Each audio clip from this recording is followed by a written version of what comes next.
UFO project at the Ministry of Defense. Though he was initially skeptical, his official research and investigation into the UFO mystery and his access to classified government files soon convinced him that the phenomenon raised important defense and national security issues.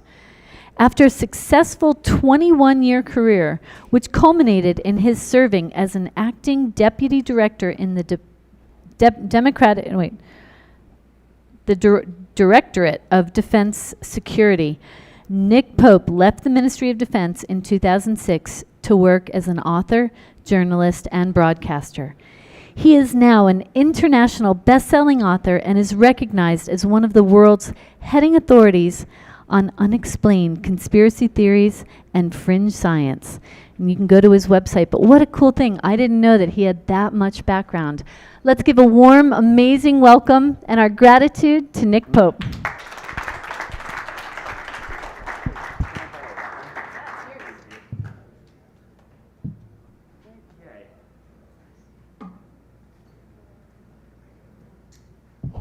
Hello. Well, thank you very much for that introduction. And I'm sorry, it's I think I've got the graveyard shift here. The last talk when an awful lot of the people are probably halfway back to Washington State by now, and so well, this is very small and informal, but I will still give it my all. And if an hour in, if I decide, oh hell, let's just go down the bar, we'll. So, I would obviously like to thank Victoria and Paul and all the staff and volunteers for the tremendous job that they've done over the course of this weekend. Really, they've been working at a phenomenal rate. And the only thing I still haven't quite understood is what the precise difference is between a lecture, a workshop, and an intensive. But this is an intensive, so I guess I've got to be very intense. And UFOs, I want to tell you about them. So, I do know the difference. The intensive is 3 hours, and that's pretty intense. I don't know whether we'll last 3 hours. When the last person slides off a chair and onto the floor, I will perhaps call a halt. But until then we'll keep going. So I'm particularly, as we're so small and intimate here, I'm not going to be too formal or prescriptive about this, and feel free to shout out things. I'll be doing a big long Q&A at the end anyway, because believe me, I'm not going to get through 3 hours without a big long Q&A. But if something strikes you as I say something, please don't feel you can't just shout out. I think that's okay for an intensive. And when I say I'm not going to be prescriptive about this, one of the things I mean is I'm going to go a little off topic from time to time, just because I can. But I am going to stick to the main theme of this intensive, at least at the beginning, which is deep politics, government, and UFOs. And what do I mean by that? Well, I was struck by the phrase deep politics. It's a very high-tech approach that I have here. Sorry, no PowerPoint today, but you're probably, correct me if I'm wrong, all PowerPointed out by now. I know I am. The former diplomat and academic Peter Dale Scott said that deep politics is really that in each culture and society there are facts which tend to be suppressed collectively because of the social and psychological costs of not doing so. And that, I think, struck me as an interesting definition. And I thought, well, how does that concept of deep politics apply to UFOs? This kind of collective denial, not individual suppression of facts, but almost a kind of what George Orwell, writing in in 1984 would have called a group think, or particularly a double think. And I'm going to get into some of that. And I think one of the things which is absolutely... The whole issue of a government cover-up is, I think, inextricably bound up with the UFO topic. I have not sat through many UFO conferences and gotten very far through before somebody raises the issue of a government cover-up. And now I'm going to maybe say a few things which will not be too popular, and I suspect we'll have some disagreements here. But, you know, I was sitting on a panel which got a little bit lively, and I thought that actually it worked rather well, because I thought afterwards, somebody said to me, gosh, that panel got a little bit, feisty. And I said, well, actually, people will go away and remember that panel far more than they'll remember a panel discussion where everyone agrees with each other and pats each other on the back and says, oh, jolly well said. I agree with every word you've just uttered. So we may have some disagreements, and I'll get it out of the way. One thing which I hear a lot of at some of these conferences, but I guess I'd like to challenge, it's a phrase I use sometimes, and I call it the demonization of government. And I go to many lectures and presentations where the government is used, capital T, capital G, to denote essentially the bad guys. And I use that phrase "guys" deliberately because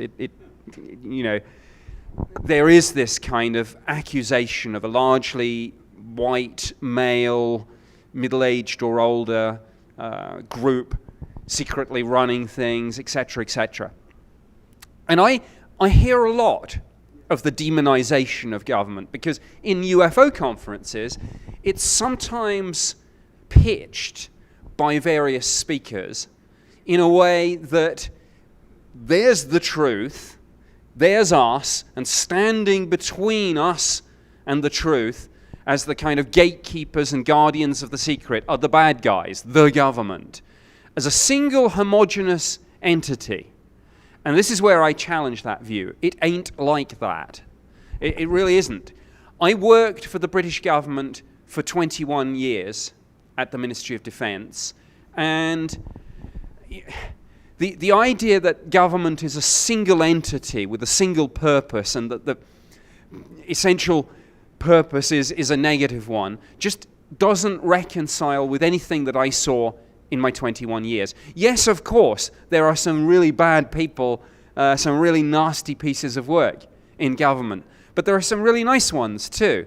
And why do people go into government service? Either as politicians, or as in the UK, as we would say, as crown servants, civil servants, maybe the military, the intelligence community, the civilian employees of all the government agencies and ministries. I'll just tell you a little anecdote that might, I guess, get to the heart of what I'm saying. In 2003 and 2004, I made two very short trips, and I'm a civilian in the Ministry of Defence, which is the British equivalent of your DOD here. In 2003, 2004, I made two very, very brief trips out to Iraq, or Iraq, as I believe it's pronounced here. I live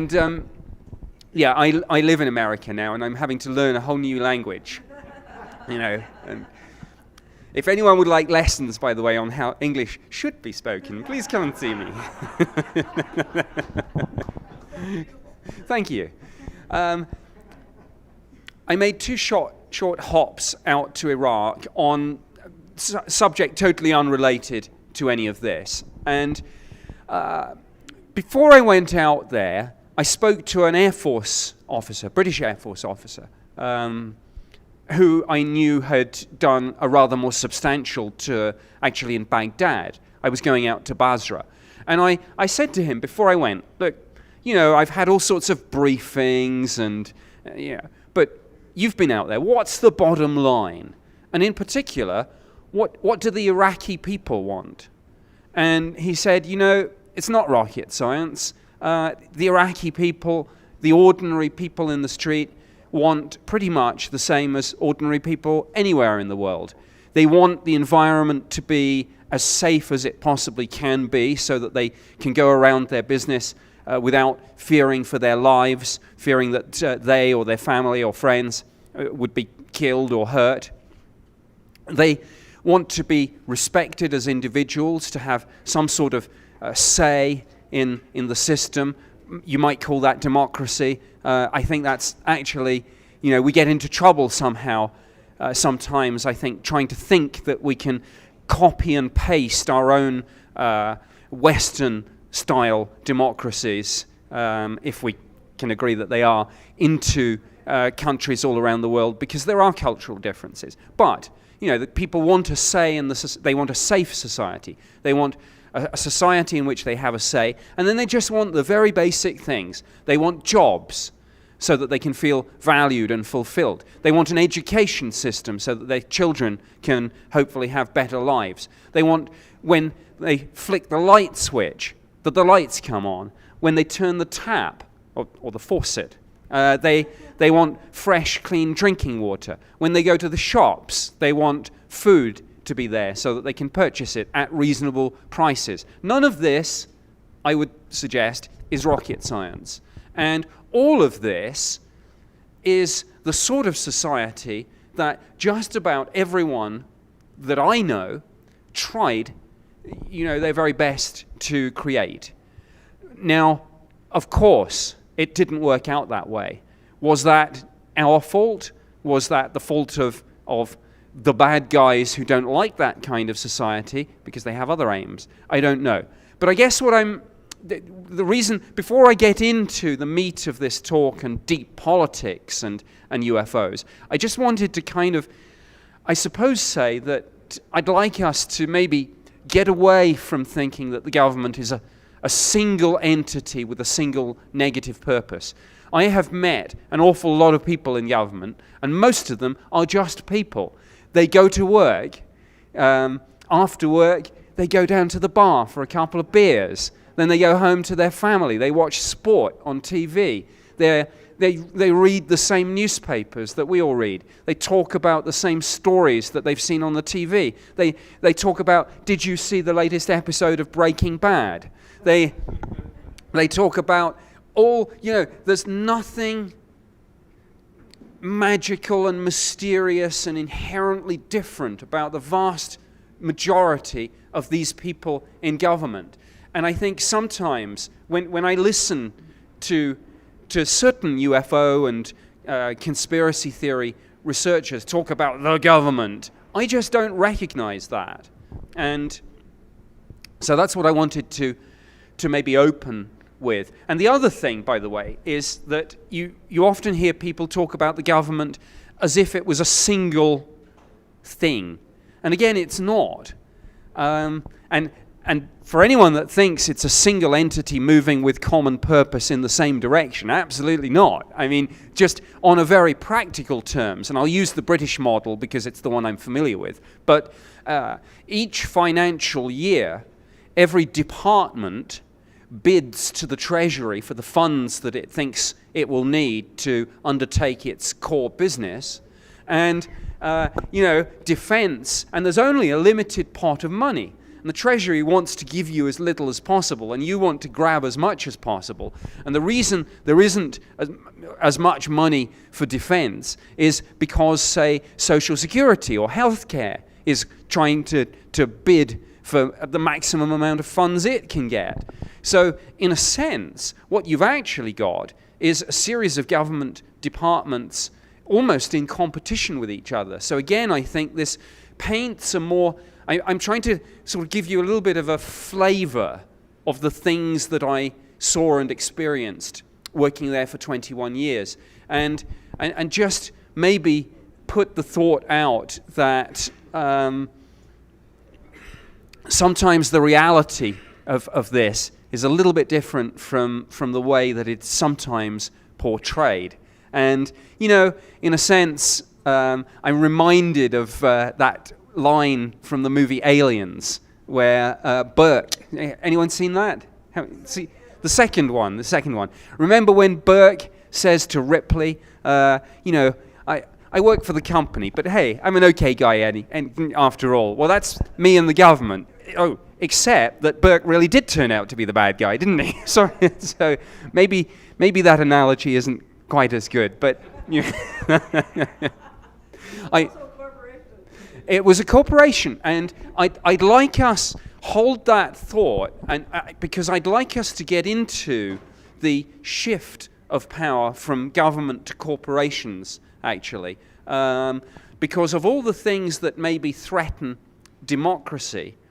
That is actually one that should perhaps give us a little bit more cause for concern, because at least with government there are some checks and balances, but perhaps with the private sector there's not quite as much. And when you see, for example, just something which has cropped up quite a lot over the course of this conference, when you see something like NASA, you could say, well, that's a sort of government agency of sorts. But actually, if you look at what's going on in the space program at the moment, you see the shift of power away from NASA and into the private sector. And I mean, it's I use this deliberately because, of course, having talked about the Alien movie franchise, the company was in fact the Weyland-Yutani Corporation or something like that. Correct me if I've got the pronunciation wrong. But we see this with NASA now, that arguably the big flagship missions of the future are not going to be done by NASA or the ESA, the European Space Agency. They may be done by Bigelow Aerospace and Virgin Galactic and those sorts of firms. I mean, make no mistake about it, there is big money in space. Space tourism, space asteroid mining, thank you. And I'd like to, I know I'm bouncing around a whole load of different subjects here, but I would like to maybe get into one interesting thought, and I'll come back to it. But what happens if extraterrestrial life, in whatever form, is discovered not by the government and by NASA, but by a private corporation? Let me throw out a scenario that there is microbial life. I mean, I'm not for a moment talking about intelligent civilizations interacting with us, visiting, whatever. I'm talking about microbial life on Mars or Europa. What if that's grabbed by a private corporation? What kind of checks and balances and indeed law? There is space law, but it's violated and it's not clear. What happens if a corporation gets hold of extraterrestrial microbial life? Well, what they're going to want to do is maximize the profit off of that. And what is one very good way to do that? Weaponize it. Now, I'm not saying the government wouldn't weaponize it either, but, this whole idea of corporations being the people who may be at the forefront of the space program, and we'll get into that too. Yeah. Certainly in the United States, I mean, the distinction between the corporations and the government are completely blurred. I mean, I would argue that the corporations run the United States. The United States are beholden to them. I saw it with my own eyes at the BP oil spill. I got access because of what I was lucky, and I got, actually this little CIA kid who worked in the Bush White House in his early 20s, and he was the press liaison when he worked for the Treasury, bailing during the bailout thing. And it's like, oh my God, this kid, who is this kid? Well, anyway, what I really saw was that, okay, so he worked for the Treasury, now he's the press liaison for BP. Yes, yeah, there is absolutely, and it's the same in the UK too. What you find, and I'll use defence as the example I'm most familiar with, what you find is, for example, the service chiefs and the senior civil servants, say in defence procurement, go straight onto the boards of the big defence corporations, British Aerospace Systems, you know, and Into the regulatory agencies that are supposed to be controlling abuse of. yeah. And I don't think, I think that's another issue, that the regulatory agencies don't have the teeth that, that perhaps they should have. But yeah, absolutely. If you look at any of the top, if you look at the executive boards, if you use that phrase here in the States, of for example, I mean, you know, Northrop, Boeing, your big companies, you'll see board of directors. Thank you. You'll find, I absolutely guarantee, a lot of people who served at senior level in the military and in government, and they take over their expertise and skills. One of the other things, and I know a little bit about this, but they take over their contacts. And I mean, in business and government and in the interaction between them all, particularly in things like defense procurement, where there are billion-dollar contracts at stake, contacts are everything. And they do say that people have a kind of useful shelf life of just about 2, 3, 4 years before their contacts get out of date. But obviously once those people are maybe a little bit out of date, the next chief of the air staff will have retired and gone straight onto the board, and all the contacts will be up to date again. So there is this kind of revolving door, as it were, of a steady stream of people going from the very top of government, military, intelligence agencies to the top, to the board of directors of some of these corporations. And again, we'll get into some of this. Interesting thing about UFOs, I will bring it back to UFOs briefly before you accuse me of going totally off topic, but and I'll give you an example which I think speaks to the very heart of all of this. A few years ago, the Ministry of Defense looked at the UFO issue and said, look, we've been investigating and researching this mystery for decades, but everything has been done on a case-by-case basis.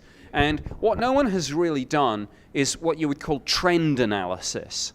I mean, what's the geographical spread of all this? What's the, in terms of the witnesses, is there a demographic there? And can that tell us anything useful about the phenomenon?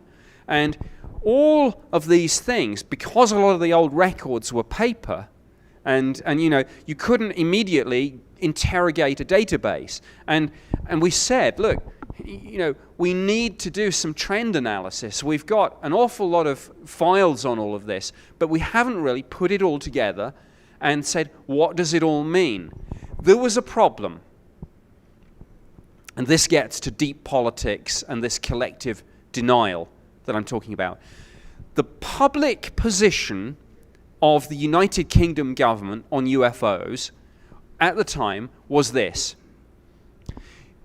We briefly glance at UFO reports. This is all very dismissive. We briefly glance at these reports to see if there's anything of any defense significance. And by that we predominantly mean foreign military aircraft probing at our air defense region. But we've looked at all this over the years. There's really very little to it. It's of no defense interest. No case examined in 30, 40 years has ever constituted a threat to the defense of the United Kingdom. So the headline conclusion is UFOs are of no defense significance and extremely limited interest. How then would it look if, having for decades told the British Parliament, the media and the public that UFOs were of no defense interest, how would it look if people found out that the Defense Intelligence Staff was about to commission a highly classified study on the subject? We have that disconnect. You know, we have one thing being said in public, but quite another going on in private. And yet the people who would be commissioning the study would still be trotting out this no defense significant line to the public. How was this dealt with? Who can guess the answer, given what we've just been talking about? How did they do the study, but enable the denial to be given that the Ministry of Defense really wasn't that involved in this subject? Declassified the less. That's a part of it, but the actual way in which the study was undertaken, but the Ministry of Defense denial was kept in place and was technically speaking true, is we got a private corporation to do the study for us. And what happened was, essentially, the Defence Intelligence Staff, sometimes called the UK's fourth intelligence agency. There's MI5, MI6, GCHQ, which is Government Communications Headquarters, NSA equivalent, yeah. And the Defence Intelligence Staff like to call themselves the UK's fourth intelligence agency. And I once sat down and had dinner with an MI5 officer and said to her, you know, the DIS like to think themselves as the UK's fourth intelligence agency. And she smiled, raised an eyebrow, and said, well, they might like to think of themselves in that way. There is huge rivalry between all these agencies. Part of it is funding, but part of it's culture. I mean, I have literally heard officers in MI5 talk about 6 as the enemy. So it really is, and the number of nicknames they have for each other, which are not particularly pleasant, is quite extraordinary. I mean, you know, MI6, the James Bonds, MI6 is the sort of CIA equivalent. MI6 regard MI5 as just desk-bound paper shufflers. MI5 regard MI6 as kind of cowboys out doing things in completely unrealistic ways. People who've watched too many James Bond movies. But there's huge rivalry. But this Defence Intelligence Staff study could not really be conducted in-house without blowing the Ministry of Defence's public line on UFOs, no real interest, out of the water. How can it be of no real interest if there's a study classified secret UK eyes only? It can't. So they got a defense contractor to do the study. Now, of course, as we were discussing earlier, it's not like you're going to some local factory or shop or something. This is a very safe pair of hands that the Defence Intelligence Staff gave this work to. People who worked in the Air Force, the intelligence agencies, the government, people who still have their security clearances. And by the way, some of the people working in some of the big defense contractors, corporations, have security clearances as high, if not higher, than anything that most of us who were in government had. So that was one thing. The other thing is, to avoid creating a paper trail, they decided not to let a new contract at all.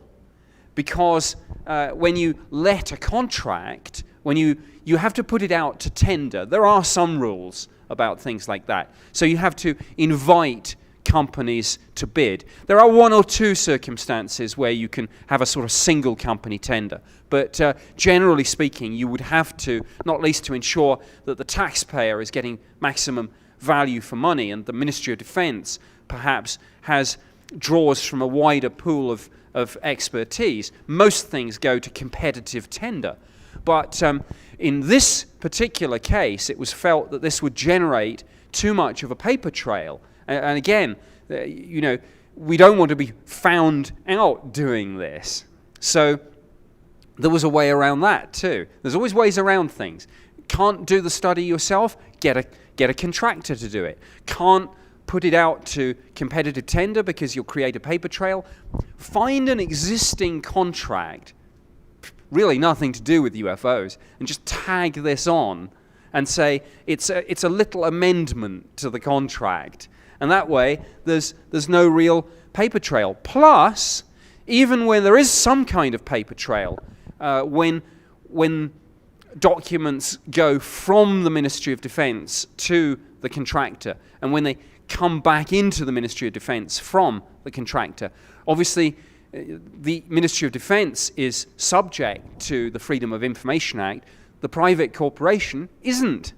So again, all these agendas aimed at moving as much of this as possible out of parliamentary scrutiny, as you would say here, taking it outside of congressional scrutiny, or certainly making congressional scrutiny more difficult, and taking it out of the scope of the Freedom of Information Act.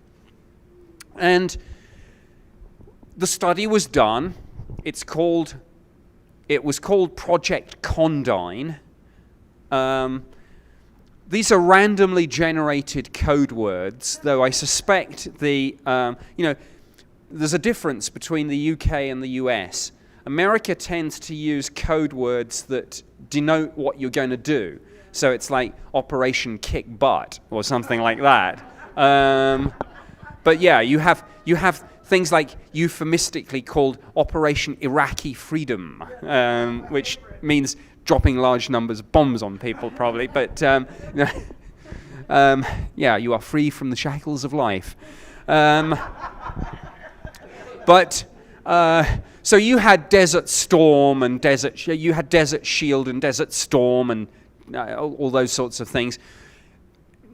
In the UK, the Falklands War just was told, something randomly came off the computer, Operation Corporate. Boring.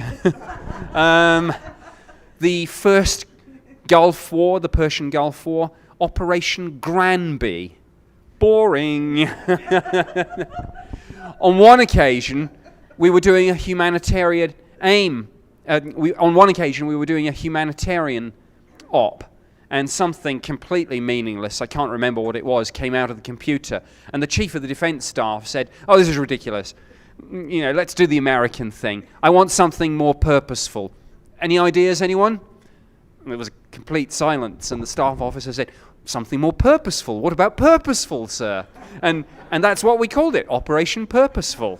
And Operation Purposeful, you can look it up, was, I think, dropping aid into, maybe it was Sierra Leone, can't remember, but it just nice little anecdote. What I'm trying to do in this very informal session is like give you some color, as opposed to all the dry facts and figures. Is it working out for you? Do you like this kind of style? Okay, great, thank you.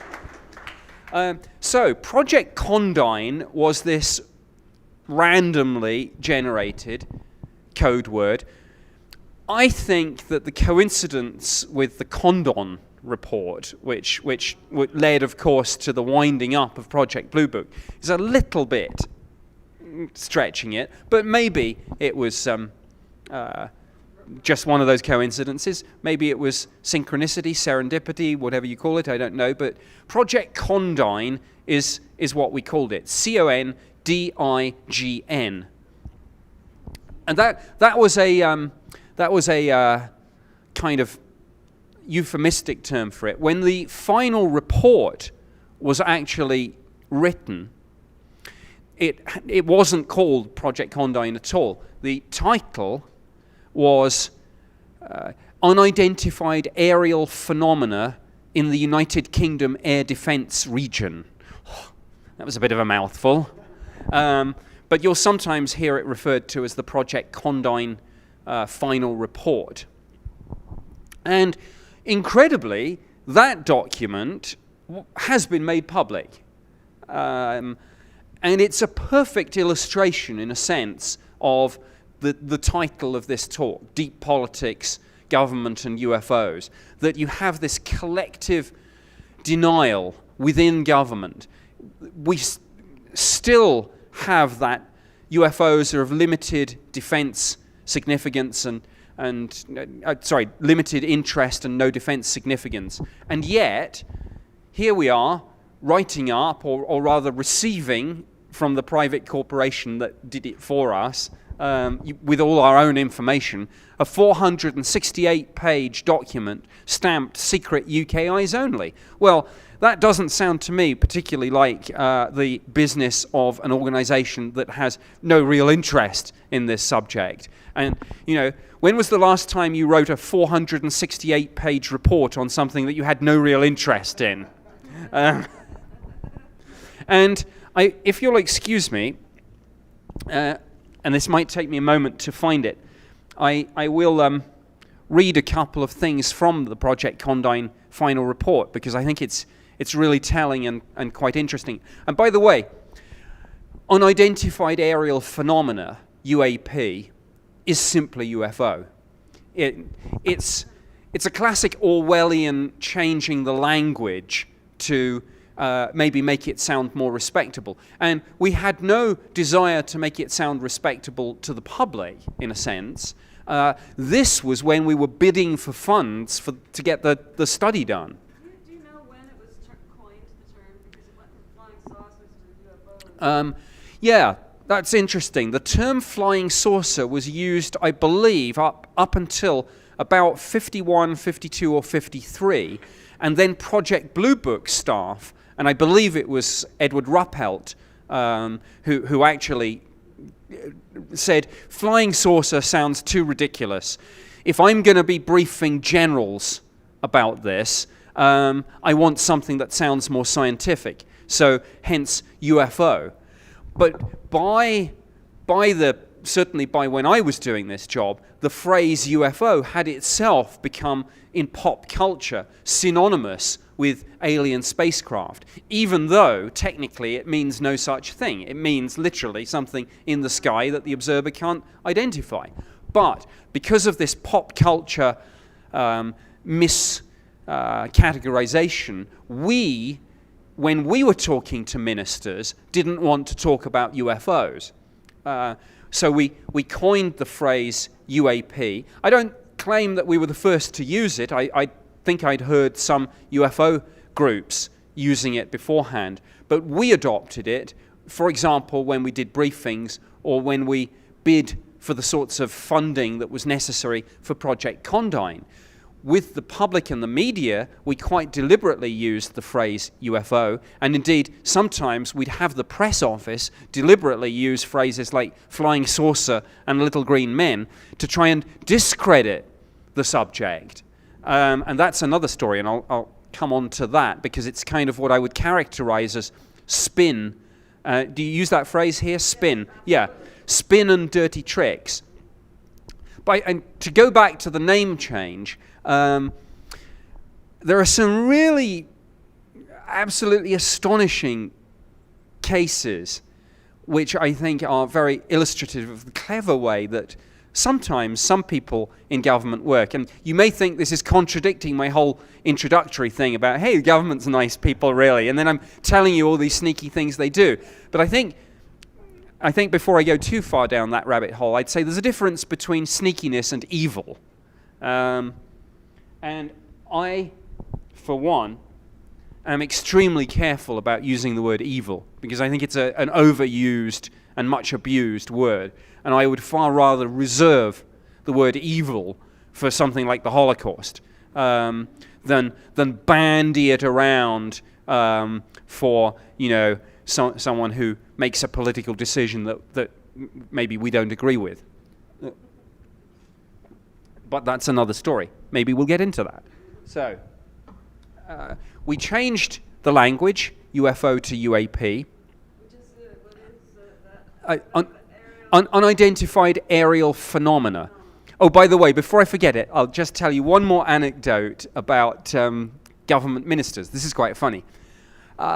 Years after I left the UFO project, but I was still in the Ministry of Defense, I got a call from the private secretary of one of the defense ministers, not the Secretary of State, so not SecDef, but one of the other junior ministers. I don't like the term junior minister. It's makes it sound like they make the tea or something. And, very often these people actually have titles like Minister of State for the Armed Forces. So they're not actually that junior. But there's an old joke. How many of you have watched the TV series Yes, Minister? Wonderful old British comedy. There's the observation there that sometimes the more senior the person is, the more junior their title sounds. Like the department is headed by the permanent under-secretary. It sounds like they make the tea. And indeed, there was in the very first episode of Yes, Minister, the Secretary of State did that joke at the end, and he said, which one of them make the tea? And senior guy says, no one. The tea lady does that. Anyway, the private secretary of one of the junior ministers phoned me up and said, Nick, the minister would like a briefing on UFOs.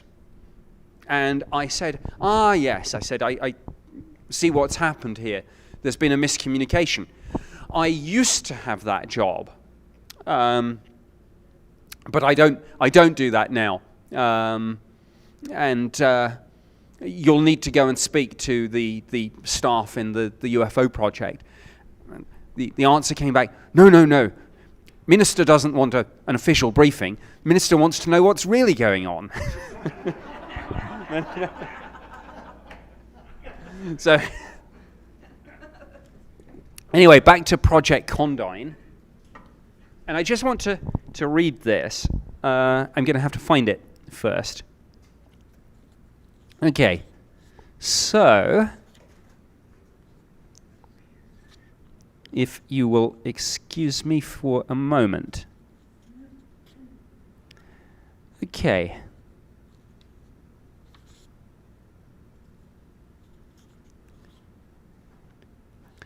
By the way, here's something before I find the...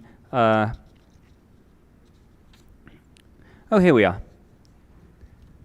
Yes. In the executive summary, and by the way, you can read this for yourselves. Just Google this evening unidentified aerial phenomena in the UK air defence region, and it should come up on the National Archives or Ministry of Defence website. And the executive summary begins as follows: that UAP exist is indisputable. Credited with the ability to hover, land, take off, accelerate to exceptional velocities and vanish, they can reportedly alter their direction of flight suddenly and clearly can exhibit aerodynamic characteristics well beyond those of any known aircraft or missile, either manned or unmanned. Now, they go on in some parts to talk rather more skeptically, not about extraterrestrials, though they, leave the door open, arguably, but plasma-related atmospheric fields and things. And here's a couple of quotes. So they get into the whole business of plasmas, exotic atmospheric plasma phenomena that really there's no scientific consensus on. And they use the phrase plasma-related fields. And they say, for example, there is evidence that scientists in the former Soviet Union have taken a particular interest in UFO phenomena. They have identified the close connection with plasma technologies and are pursuing related techniques for potential military purposes. For example, very high power energy generation, RF weapons, impulse radars, air vehicle drag and radar signature reduction or control, and possibly for radar reflecting decoys. And then they go on to say, it's one of the recommendations, the relevance of plasma and magnetic fields to UAP was an unexpected feature of the study. It is recommended that further investigation should be undertaken into the applicability of various characteristics in various novel military applications. And when you hear the phrase novel military applications, your ears should prick up a bit, because that generally means kind of fringe sciencey things, a lot of which involved weaponization. And remember, when what we're talking about and they pretty much come out and say it, is directed energy weapons might be something that we could actually get into. There are also some points about flight safety here. And, of course, I can't find them in my own book. So, where are we? I'm going to have to come back to that. So, what I will just briefly read on that is, I'll read what, I mean, this is not a book on UFOs. This is a book, and by the way, this is the last copy for anyone here who wants to buy the final one at the end. But okay, thank you. This is not a book on Project Condign. This is a book specifically on the Rendlesham Forest incident, but obviously I have to set the scene and give some more general background information before I get into Rendlesham. But Project Condign does talk about this. And in relation to the Rendlesham Forest incident, Project Condign has this to say. And this is Volume 2, Annex F, Working Paper 1. You can tell it's kind of bureaucratic, can't you? Under the heading Non-Ionizing Electromagnetic Effects on Humans, you know, interesting stuff in a report on UFOs, which is apparently something of no defense interest. So, non-ionizing electromagnetic effects on humans and electromagnetic field from a plasma. The report goes on to say this. The well-reported Rendlesham Forest / Bentwaters event is an example where it might be postulated that several observers were probably exposed to UAP radiation for longer than normal UAP sighting periods. There may be other cases which remain unreported. It's clear that the recipients of these effects are not aware that their behavior / perception of what they are observing is being modified. So here you have a British government document, and it did become a government document once it was handed back into the Ministry of Defence. So you have a Ministry of Defence study, classified secret UK eyes only, basically saying that the Rendlesham Forest witnesses were irradiated by a UFO, and yet John Burroughs and Jim Penniston, the two guys at the heart of the Rendlesham Forest incident who got closest to the UFO and indeed, in Jim's case, touched the side of the thing, can't access their military medical records, apparently from a classified records section of the Department for Veterans Affairs, and the US government says, oh, we haven't done anything to do with UFOs since Project Blue Book shut in 1969. And here's the British government saying, hey, wait a minute, these guys were irradiated. Does that strike you as a little bit of a disconnect? It does me. And that it affected their perception. yes. So again, some of the skeptics will say things like, well, a lot of these witnesses tell different stories, and sometimes these stories have changed over the years. Hell, yeah. If they've been subjected to electromagnetic fields and radiation and plasmas and things, you know, who knows what effect it may have. And the answer to that may be in, you know, remember that recommendation that further work be done on that? Well, I don't know what happened after Project Condign got handed back. So who knows? And by the way, even though I say you can go and read Project Condign, you can read some of Project Condign. Quite a few bits are still blacked out. So again, interesting that there's any blacked out information on a subject which is of no defense significance and very limited interest, pardon me. So we've got this kind of double think. We've got this, on the one hand, the officials that work there, most of whom are extremely skeptical about UFOs, routinely trot out this no defense significance line to the public, yet they know full well that things like Project Condign were being done, and pretty much the Ministry of Defence ended up just taking delivery of the report back and saying, well, thanks for that. And then in 2009, the British government terminated the UK's UFO project. So the UK from 2009 didn't have a UFO research and investigation program, or did it? Because again, this gets back to this business of the private sector. Could it be that actually, rather than continue having a UFO project, it was farmed out to the private sector? And I want to just find one other thing here. No, I might not be able to find that straight away, but never mind. We can come back to that after some Q&As maybe. But so we have this disconnect, and we have, for example, you're used to this in a sense. In America, for years, if you've asked about UFOs, you have been told, whoever you've written your letters to, you have been told. We stopped doing this in 1969.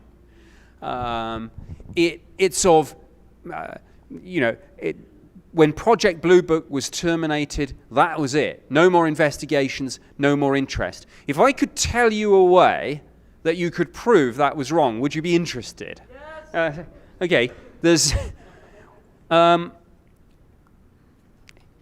hidden away, and sometimes the best place to hide a book is in a library. Best place to hide a tree is in a forest. Hidden away in one of the Ministry of Defence's files on the Rendlesham Forest incident is a very interesting document. And I can find this because it's at the back. Here we are.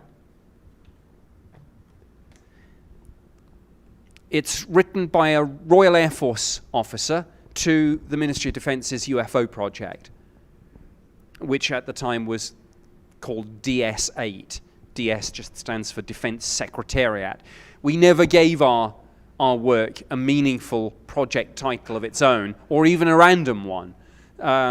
So it was just work that was being done by Defense, a part of Defense Secretariat 8, or later Secretariat Air Staff. That's why when I talk about this, I sometimes use the phrase the UFO project or the UFO desk or whatever. It's the does what it says on the tin description. Because if I start talking about DS-8 or SEC-AS or DAS, this is going to be pretty meaningless to people. I mean, it was meaningless to us, and we worked there. So here's a document, 16th of February 1981, from the Ministry of Defence's Rendlesham Forest file. And remember what I said at the outset about if I could prove to you that we don't investigate UFOs and it's of no interest since Blue Book was shut down. If I could prove that was not true, would that be helpful to you? Would that be interesting? Would that be something that MUFON and other groups could really go to their Congress people and say, hey, wait a minute. The Air Force has been telling us this, but what about that? Well, here's the that. And the great thing about these documents is that unlike MJ12 or something like that, there's no doubt, there's no debate that these are the real things. They're on the government's own website. I have spoken with Squadron Leader Morland at Bentwaters, and he considered the Deputy Base Commander a sound source.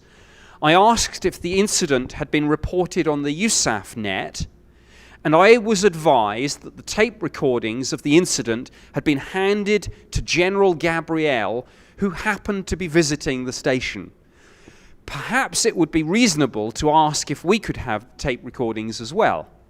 Now, a couple of interesting things. It doesn't sound like much, but when we analyze it, I think you'll come to see that it's a little bit more interesting than it maybe sounded at first. First point, the British have a very understated and diplomatic way of writing. And by the way, when it talks about the tape recordings, I don't know whether you're familiar with the Rendlesham Forest incident, and we can get into that, but Colonel Charles Holt, who was the most senior officer to witness some of this, on the third night of activity, it was his custom to take out with him, anywhere he went, a handheld cassette recorder so that he could document his thoughts and observations. And he is looking at the landing site. This is not lights in the sky. The landing site where this UFO came down on the first night made indentations, burnt the trees, left radioactivity levels significantly higher than background. And yes, that is in the government document too.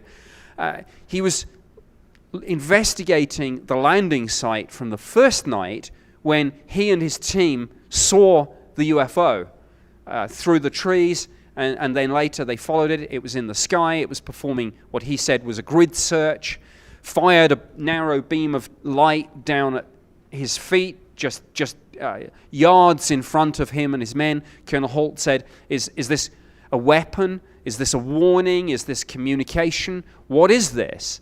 So Colonel Holt got all this on tape. And if you just Google Holt tape, H-A-L-T, tape, on YouTube, it will come out. You know, this is half a dozen United States Air Force officers encountering a UFO, and they're talking about it.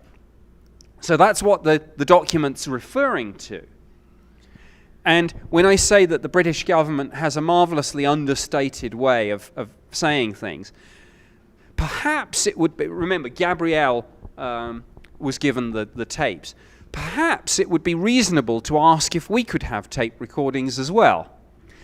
I cannot tell you that is absolute fury, that basically items of evidence relating to this incident that occurred on British soil have been spirited out of the UK without us even being told, let alone consulted.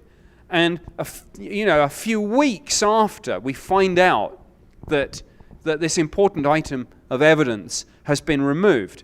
But why is this particularly interesting with the Project Blue Book denial? Well, here we are. I asked if the incident had been reported on the USAF net. Well, of course. If Project Blue Book...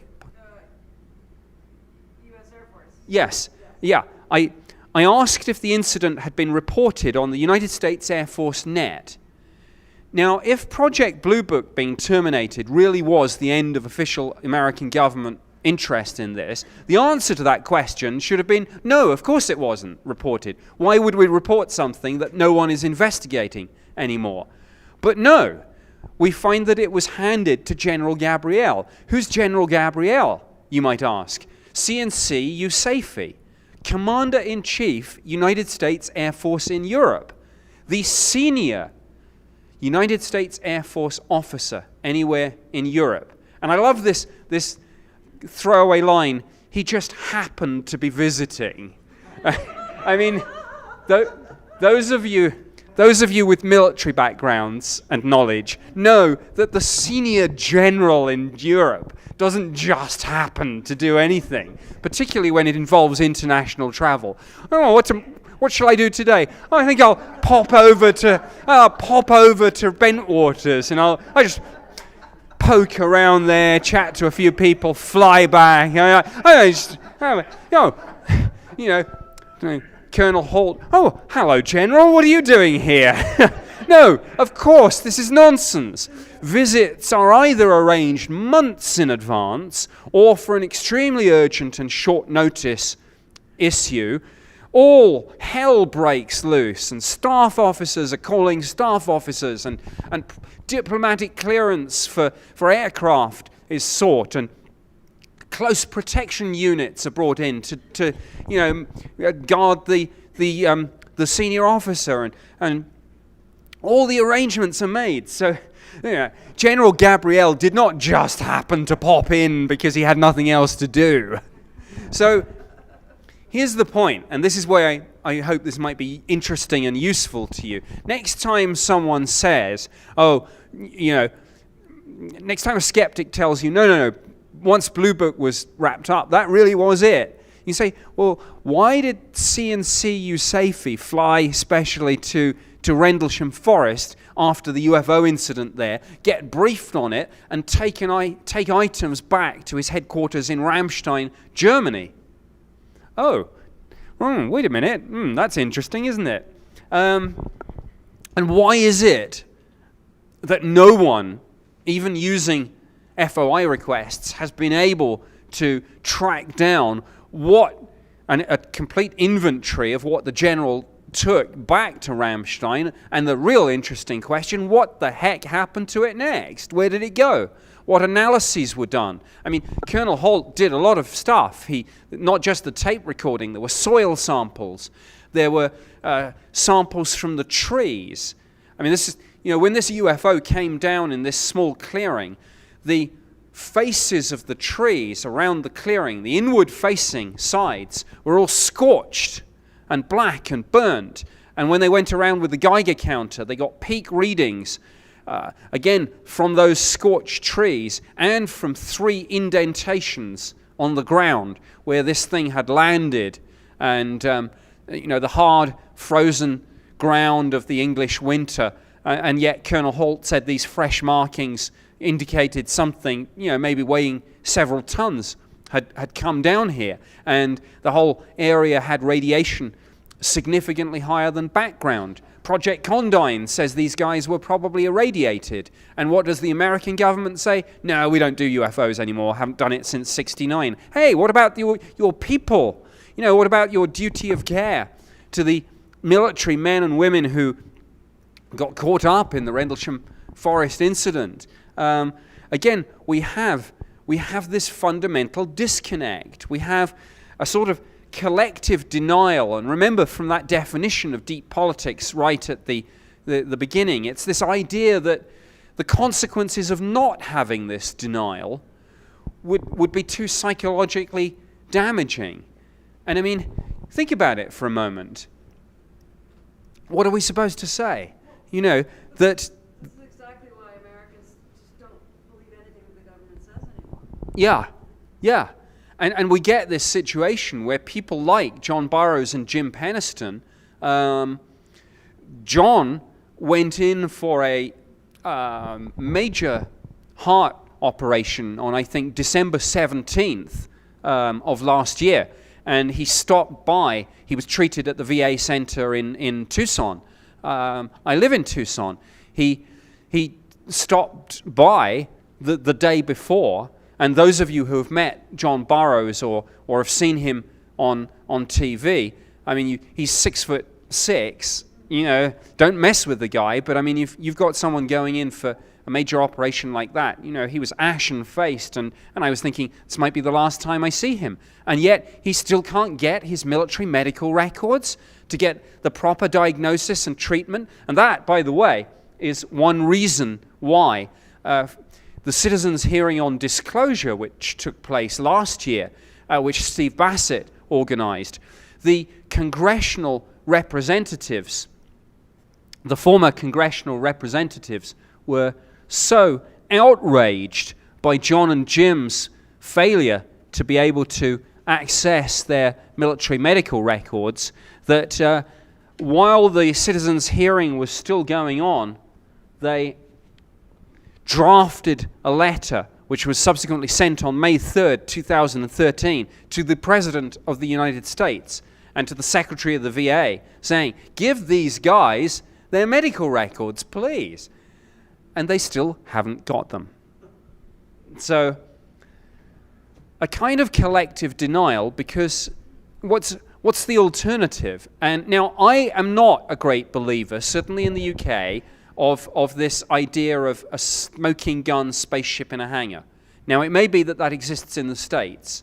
I really, this is so compartmentalized, I wouldn't expect, as a Brit, ever to have been briefed on that.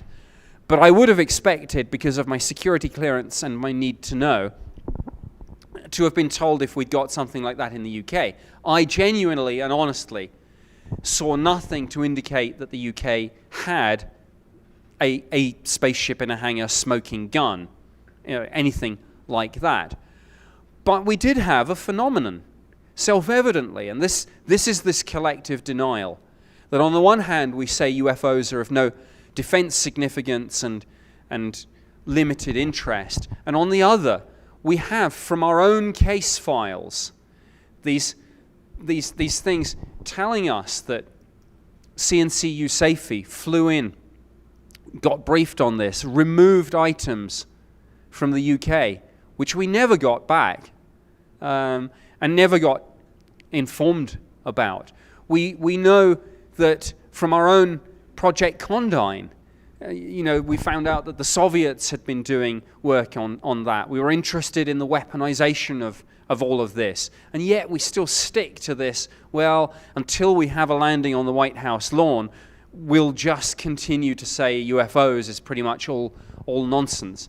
So we have that disconnect. I'm going to sip a bit more water in a minute. So let's break this up a little bit and feel free to shout out some questions on that part before I go on to on Rendlesham or on anything. I'll give. Sorry, I just want to give someone else a chance to get the lady at the back, and I will come back to you. I promise. On one of the shows I've seen or maybe it was a radio show, they were talking about the fact that one of the reasons it was possible that the aliens were overflying Rendlesham was that there were nuclear weapons that NATO had put in the British. I'm asking you, can you talk about that? Were there nuclear, because it seems to me that the aliens have always gone where the bombs and warheads are, just to keep an eye on us to see what's going on. And if that was the true reason, they might have been checking out that force and that base. Okay. And just to repeat the question so we can get on the DVD. Thank you. Sure thing. And if someone could give me a bottled water or something, that would be... Oh, thanks. Thank you so much.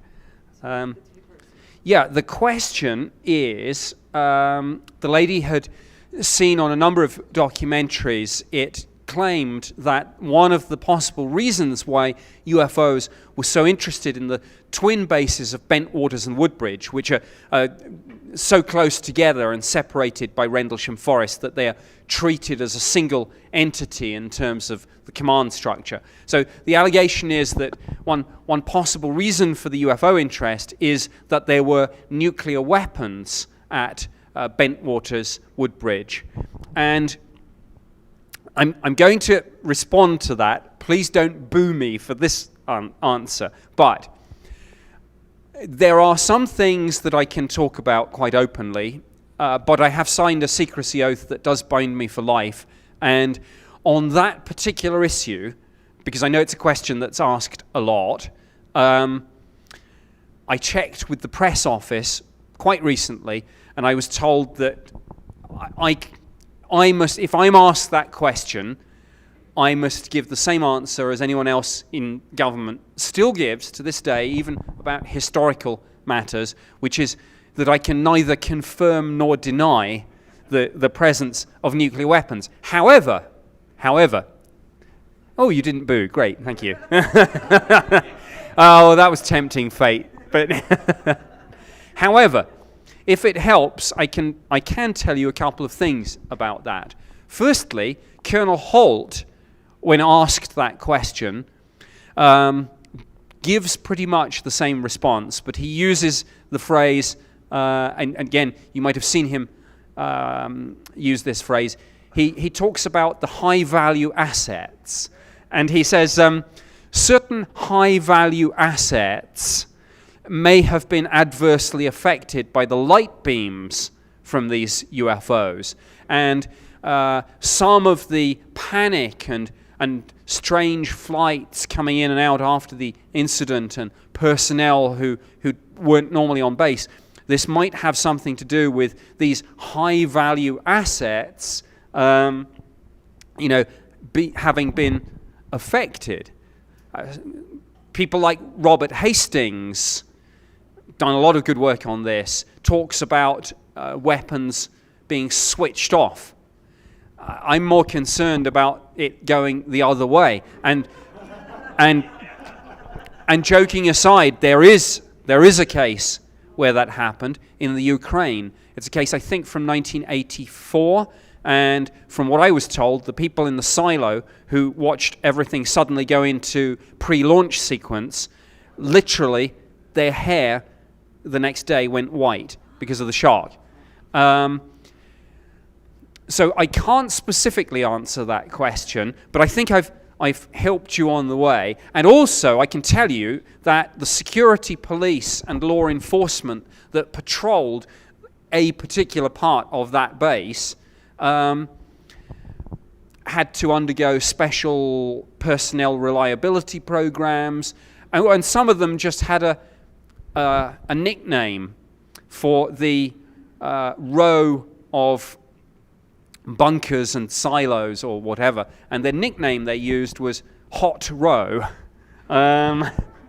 It's like, yeah, we're guarding Hot Row tonight. Oh, great.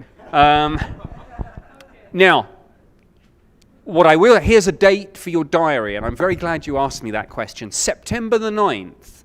How many of you have been watching the Science Channel series, The Unexplained Files? Okay, great. I think they just did an episode, didn't they, on the Baltic anomaly and another story? Can't remember what the second story was. Was it the skulls? Anyway. Okay, thanks. Elongated skulls. Anyway, September the 9th, Science Channel, The Unexplained Files. And by the way, The Unexplained Files was Science Channel's most successful series last year, which is why, obviously, they made season 2, which started 2 weeks ago.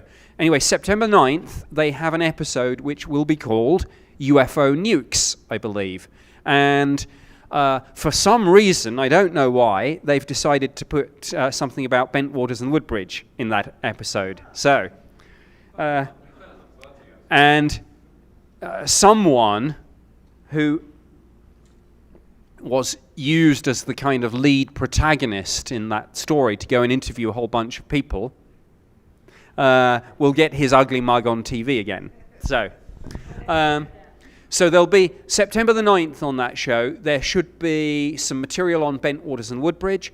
There should be also some material on that Ukrainian case I just mentioned, which I think was 84, but apologies if I have that wrong.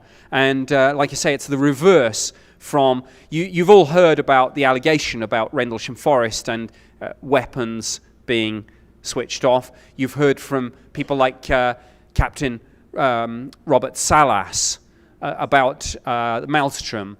Wasn't there recently one in Washington State? Recently a big outage? I can't remember. I know that the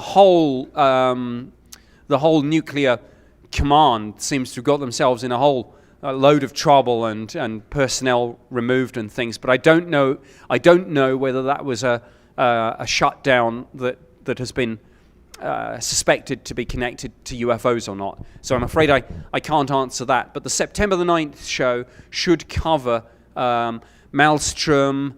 Wasn't there something at Minot as well? I remember that old... right.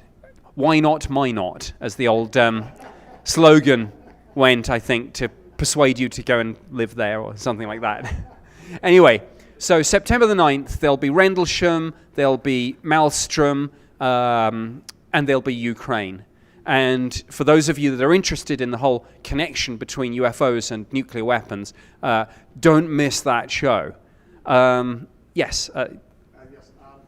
I've seen snippets of the regression, the hypnotic regression that was performed on Burroughs and Penniston. And they're showing, again, very short clips. So my question is, have you seen the videos of their extended regression analysis? And is that unedited? And are those available and where? I've certainly seen some very long sequences. I'm not aware whether they are or aren't. John and Jim are on Facebook. So I know, obviously I've collaborated with them on the book, but I think we've kind of moved on to different projects now. Just if you're on Facebook, hit them up. If not, I'll give you their details and you can ask them direct.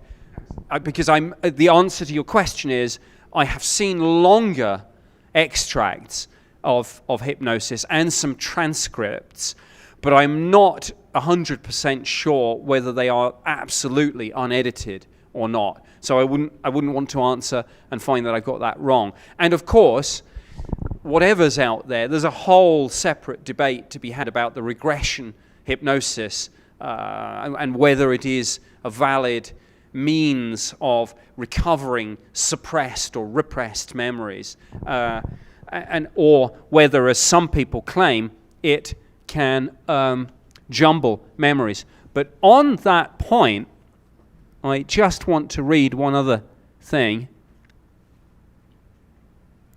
Oh, here we are. Right at the end. Okay. On the subject of not the regression hypnosis that John Burroughs and Jim Penniston got from the UFO community and from hypnotherapists and things, but actually what happened after the incident. Here's a quote about what happened in the aftermath of the Rendlesham Forest incident. And here we are. Office of Special Investigations operatives harshly interrogated 5 young airmen, some of them in shock at the time, who were key witnesses. And the quote goes on, drugs such as sodium pentothal, often called a truth serum when used with some form of brainwashing or hypnosis, were administered during these interrogations. And the whole thing has had damaging and lasting effects on the men involved. That quote was not written up by, some conspiracy theorist on the internet. It was written by Colonel Charles Holt, the deputy base commander. And if the deputy base commander is writing things like that about things that happened on his watch that he was powerless to prevent, again, it's an interesting example and a disturbing one of this kind of this split.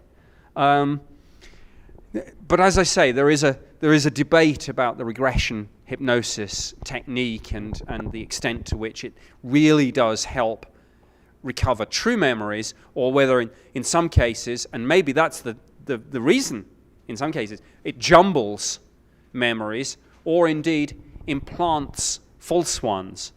So yeah, and sorry, you had something. Well, I have my own random question. I've had over 25 UFO sightings in my life. I don't consider myself an abductee.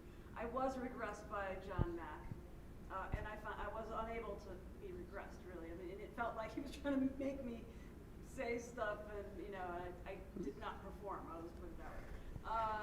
But I was wondering, I was in Brazil at the age of 13, and this thing came from the edge of the atmosphere straight down over our heads. I was with my neighbor. Now, because they weren't all over the place back in the late 70s, it looked like it had a satellite dish on one end. It looked like the ISS, or it looked like Skylab, or something. It was the 70s. But it was anti-gravity, and there was nothing in our minds that told us that this was alien. It's like, oh, it's the Americans or it's the Russians, is what we were saying. Right. Yeah, I mean, and indeed, that's sometimes the default position. There was a wave of sightings in, an island off the coast of Brazil. I'm afraid I forget the name of the island now. The resort area down there, yeah. Yeah. San Sebastian or something. I can't remember, I'm afraid. But yeah, there are some. Cuba is, I think there was a sighting. There have been a few on the coast. Yeah, exactly where I want to go. Well, I mean, there's so many interesting UFO sightings down in Brazil. And if you ever get a chance to go to one of the conferences organized by A.J. Gavard, who runs the Brazilian UFO magazine. Ah, great. Well, right. Well, A.J. runs conferences in Foz do Iguaçu, and which I'm probably hopelessly butchering the pronunciation of that, and Curitiba, which I think I have done correctly.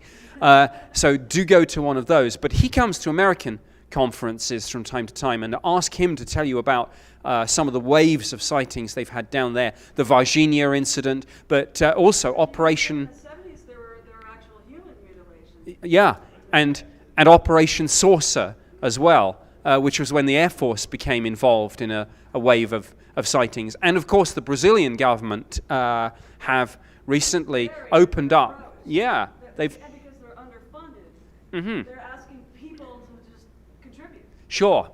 Now, I'm going to go slightly. How are we doing for time? There's what have I? Have I? What did I start at? 4:30. Oh, so I've done an hour and a half. Are we really only halfway through? Oh, okay. Well, that's great. But I'm going to go completely off topic here, just because I think life is about these things that are sometimes random and fun. But maybe just maybe it isn't. No, I tell you what. Before I do that, let's carry on with a few questions on Project Condign and Rendlesham and things while it's all fresher in our minds. Any more on that? Yes. Is this all said and done? Is there a possibility of getting more information come available? Yes. I think the question is it all done or is there more to come? And do you mean by that on Rendlesham? Yes. One of the most controversial parts of the whole Rendlesham Forest incident is the binary code, the so-called Rendlesham Code, whatever you call it. And again, very briefly, for those that don't know the story, Jim Penniston got closest to this landed UFO on the first night and touched the side of it. And for years kept to himself the fact that when he touched the side of it, he felt a kind of mental jolt, as if he'd received what he later described as a kind of telepathic download. And a couple of days later at home, he, as if under some sort of compulsion, wrote down in his police notebook 16 pages of ones and zeros. Now, this is the so-called binary message. And again, at the back of the book, we actually print photocopies of all 16 pages, so anyone that wants the raw data can look for themselves.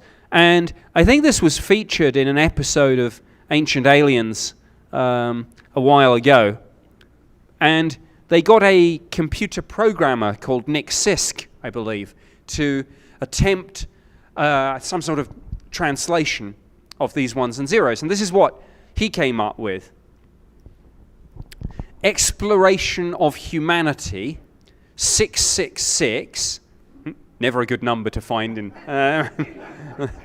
the mark of the beast. Yeah, all right. So Exploration of Humanity 666, 8100. And then I'm going to read the textual parts. Continuous for planetary advance, eyes of your eyes, origin year 8100. And again, that 8100. This has led some people, including Jim, who's quite attracted to this idea, to flirt with the idea that this wasn't extraterrestrials, but time travelers from the future. And indeed, in one of his hypnotic regressions, he does say, they are us. They are time travelers. He now, I think, is a little more cautious on that and acknowledges. I mean, Jim and John are kind of. One of the reasons I like Jim and John is they don't preach to you. They don't say that. Well, we lived it. This is absolutely what it is. They say, yeah, of course I was attracted by the idea of time travel when I got that, and yeah, that's what I said under regression hypnosis. But sure, I know there are problems with regression hypnosis, so I keep an open mind. So in response, and the other thing, aside from the textual comments, are a series of latitude and longitude coordinates, which just happen to coincide with a whole bunch of places that you've been hearing an awful lot about at this conference from people like Eric von Daniken and all sorts of other people. We have Sedona in Arizona. We have the Great Pyramids. We have the Nazca Lines. And we also have the mysterious lost continent of High Brazil, this so-called Celtic Atlantis. Now, however, and this is the response to the question about is there more to come? Although we put that in the book, and it's the only translation that's been attempted to date, I can't help but think that it's a little bit too cliched. I mean, really, the Nazca Lines, the pyramids, it's like a sort of New Age holiday wish list, bucket list or something. And, okay, sometimes in life when something's obvious, it really is obvious. But sometimes things are hidden a little bit deeper. And although we ran with that, because that's all we had at the time, I can't help but think that if this really is a message from who knows where or when, that there might be, even if that's valid in of itself, there might, like in the movie Contact, remember? There's a deeper message. So I think there's more in that code. And I know that there are a whole bunch of people currently working on it with mathematicians, with cryptographers, and don't worry, we won't try and sell you another book on it. I think the aspiration is just to publish it on a website. But here's another thing. How many of you were at my presentation on the societal consequences of first contact? For those that weren't, one question that I threw out was, if we pick up a message with a radio telescope, as might happen, like in the movie Contact, although the scientific community is committed to validating and then publishing that message, what if we can't decode it? How comfortable do you think the government would be with pushing out a message that can't be deciphered and might come from a civilization millions of years more advanced than us, either because they are in our future or they're another civilization? Do you think the government would be comfortable with that? What if it's, and I used this analogy, what if it's the Encyclopedia Galactica, and yet there are some things in there which it might not be too good an idea to put out? I mean, after all, we found out what powers the sun, and we turned it into a bomb. So, maybe downloading the Encyclopedia Galactica, if there is such a thing, is not such a good idea after all, because most things in life can be weaponized, or at least an awful lot can.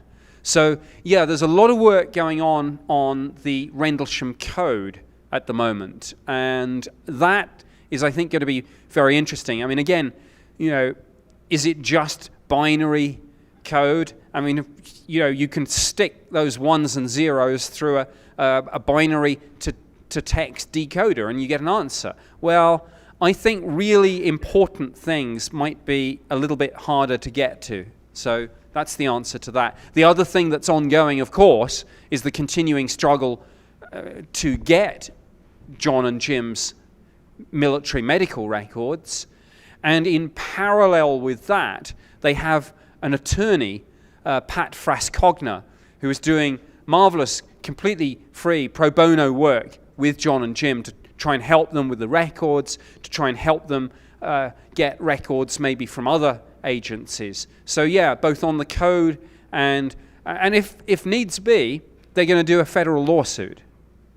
So decoding the Rendlesham Code, using the Freedom of Information Act, and possibly even going down the road of a federal lawsuit of some sort. I don't know what kind of success they'd have with that because of, I think it's the Ferrer's doctrine and all the rules, but there is a lot happening.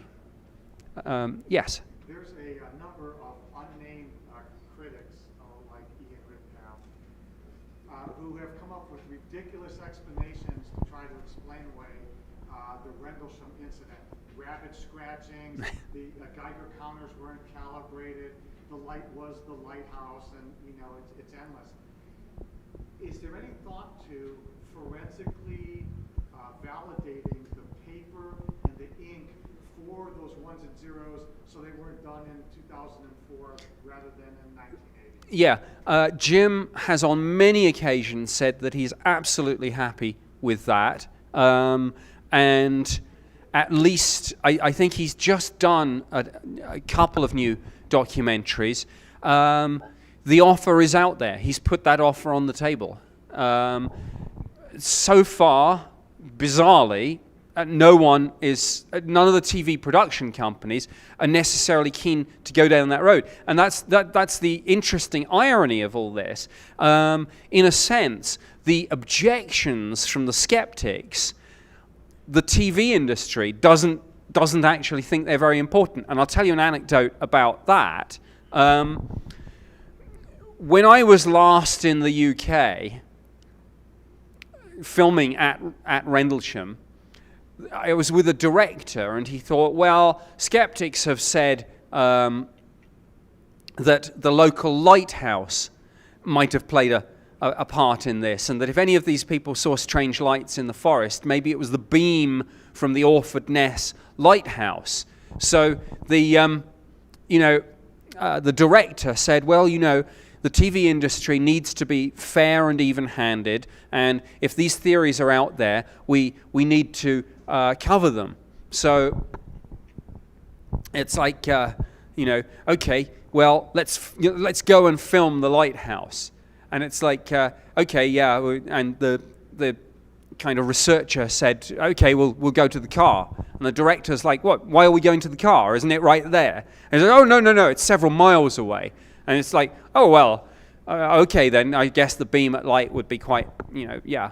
And so we drive to the coast, and the director's, he gets out, and it's like, we've driven for 10 minutes. Now where's the lighthouse? And the researcher goes, well, it's right over there. And there it was on the distant horizon. The director just went,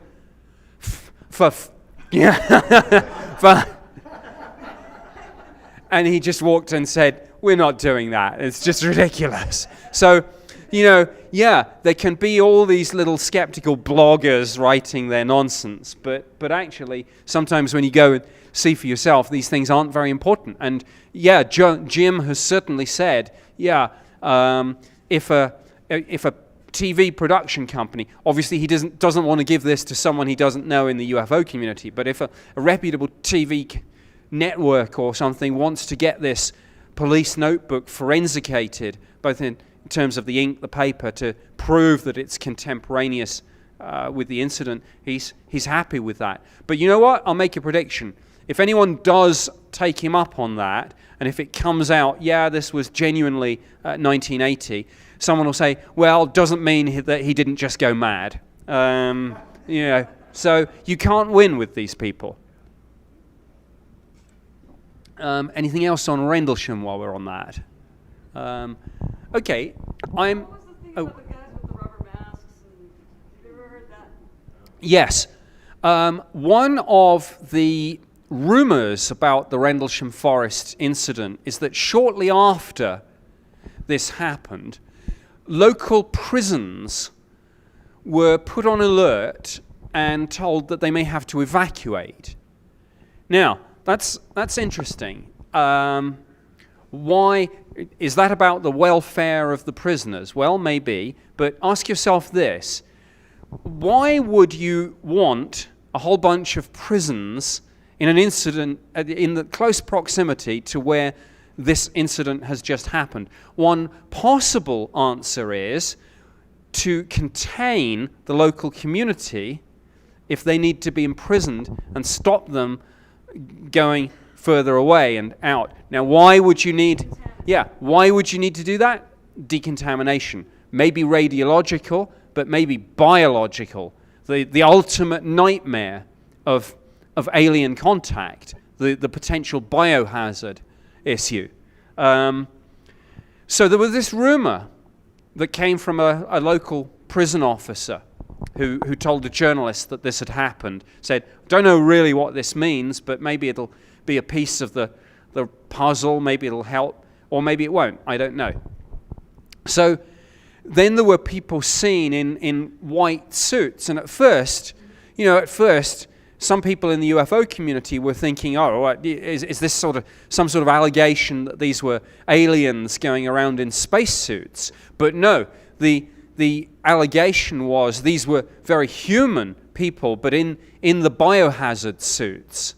And if this was what happened, it's an extremely disturbing aspect to this whole case. Now, you might ask yourselves, well,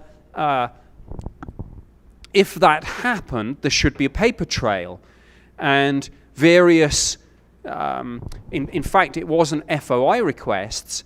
The former chief of the defense staff in the United Kingdom, Lord Hill Norton, after his retirement,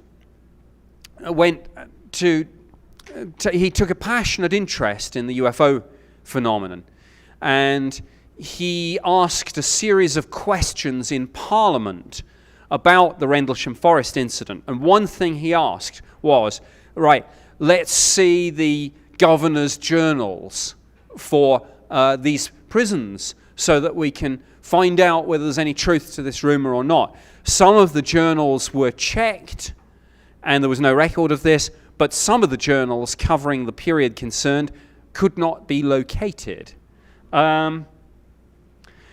So there is the strong suggestion that in parallel, I mean, we know that they went around the landing site with a Geiger counter because Colonel Holt tells that's exactly what happened, and it's on tape. And the government's own documents say they give the readings. And they use the phrase significantly higher than the average background. So we know it was checked for radiation. So if it was checked for radiation, it's pretty likely that they checked for chemical and biological as well. So that's I think quite possible and disturbing. And again, would they really have rounded up the local populace at gunpoint and held them in these secure prisons? I don't know. But, if you are perhaps facing, I mean, NASA has an office of forward contamination and back contamination. And the whole issue of if you do a space mission and bring something back, they are extremely concerned that you wouldn't want to run the risk of some alien microbes getting back to Earth and then wiping out the population. And indeed, forward contamination too. We should be sterilizing all our spacecraft so that we don't end up bringing our own life to Mars and to Europa, and maybe wiping out genuinely extraterrestrial life, even if it's only microbial. Before I come back to you, I'll just tell one other little anecdote about Lord Hill Norton, which I think is quite interesting. I told you that the prison, some of the governor's journals for the jail could not be located. Lord Hill Norton also asked about some of the Rendlesham Forest files, some defense intelligence files. We have some documents on Rendlesham, like the ones that I've read, but some defense intelligence staff files on Rendlesham could not be located, or rather, they had been inadvertently destroyed. And the UFO files for the period just before, they survived. The ones for the period just after, they survived too.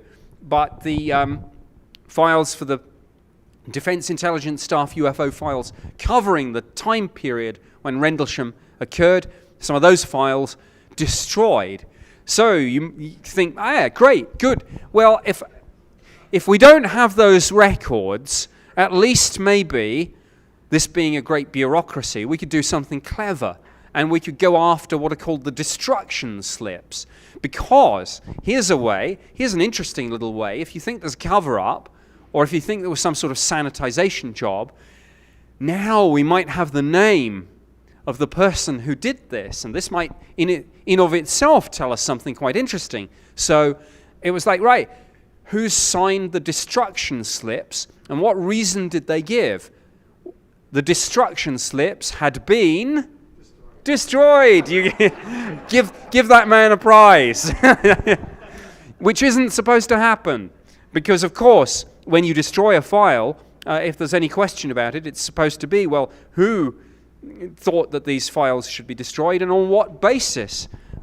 Because any files which are deemed to be still of use or even of historical significance should be kept. And in the UK, a policy decision was made way back in 1967 that all files on UFOs would be permanently retained.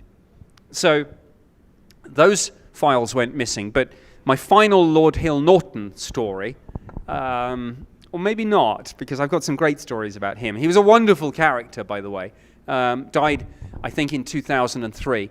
5-star admiral, scary as hell for a junior desk officer like myself, new in the executive ranks to brief.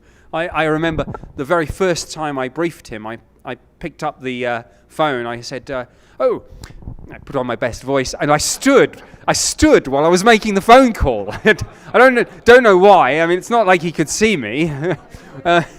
But obviously to get me into the right mental frame of mind. So I stood, and I said, good morning, Lord Hill Norton. Good morning, sir. Nick Pope here. Good morning, sir. How are you, sir? And he screamed down the phone, get on with it!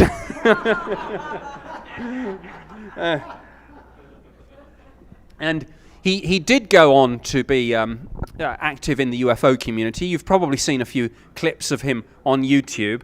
I think James Fox tells a wonderful story of going to interview him and asking the questions. And all TV interviewers are told, it's one of the first things you learn in film school, always ask at the end, is there anything that we haven't asked you that you think you'd like to, because what if someone's sitting on the most explosive story of all time and they would be quite happy to talk about it, but you never asked. So you always say at the end something like, is there anything that you'd, and so James Fox said,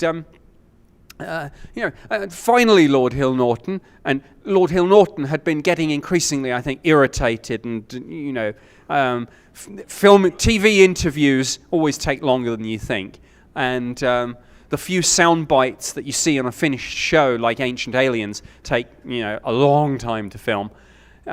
So James Fox turned to Lord Hill Norton and said, finally, he said, is there anything else that you'd like to say? And he said, yes, bugger off.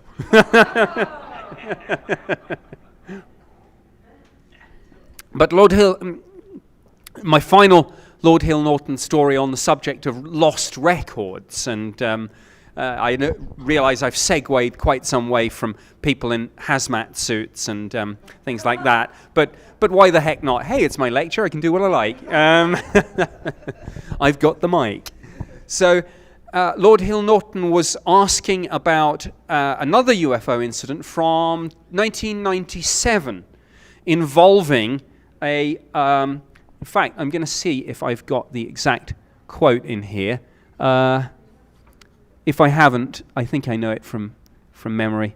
Anyway, I know, can't find it. So, Lord Hill Norton was investigating and asking the government for records pertaining to a UFO incident in 1997 where a British warship, HMS Manchester, had tracked a UFO on radar, and where some of the people then had, on deck, visually seen this thing.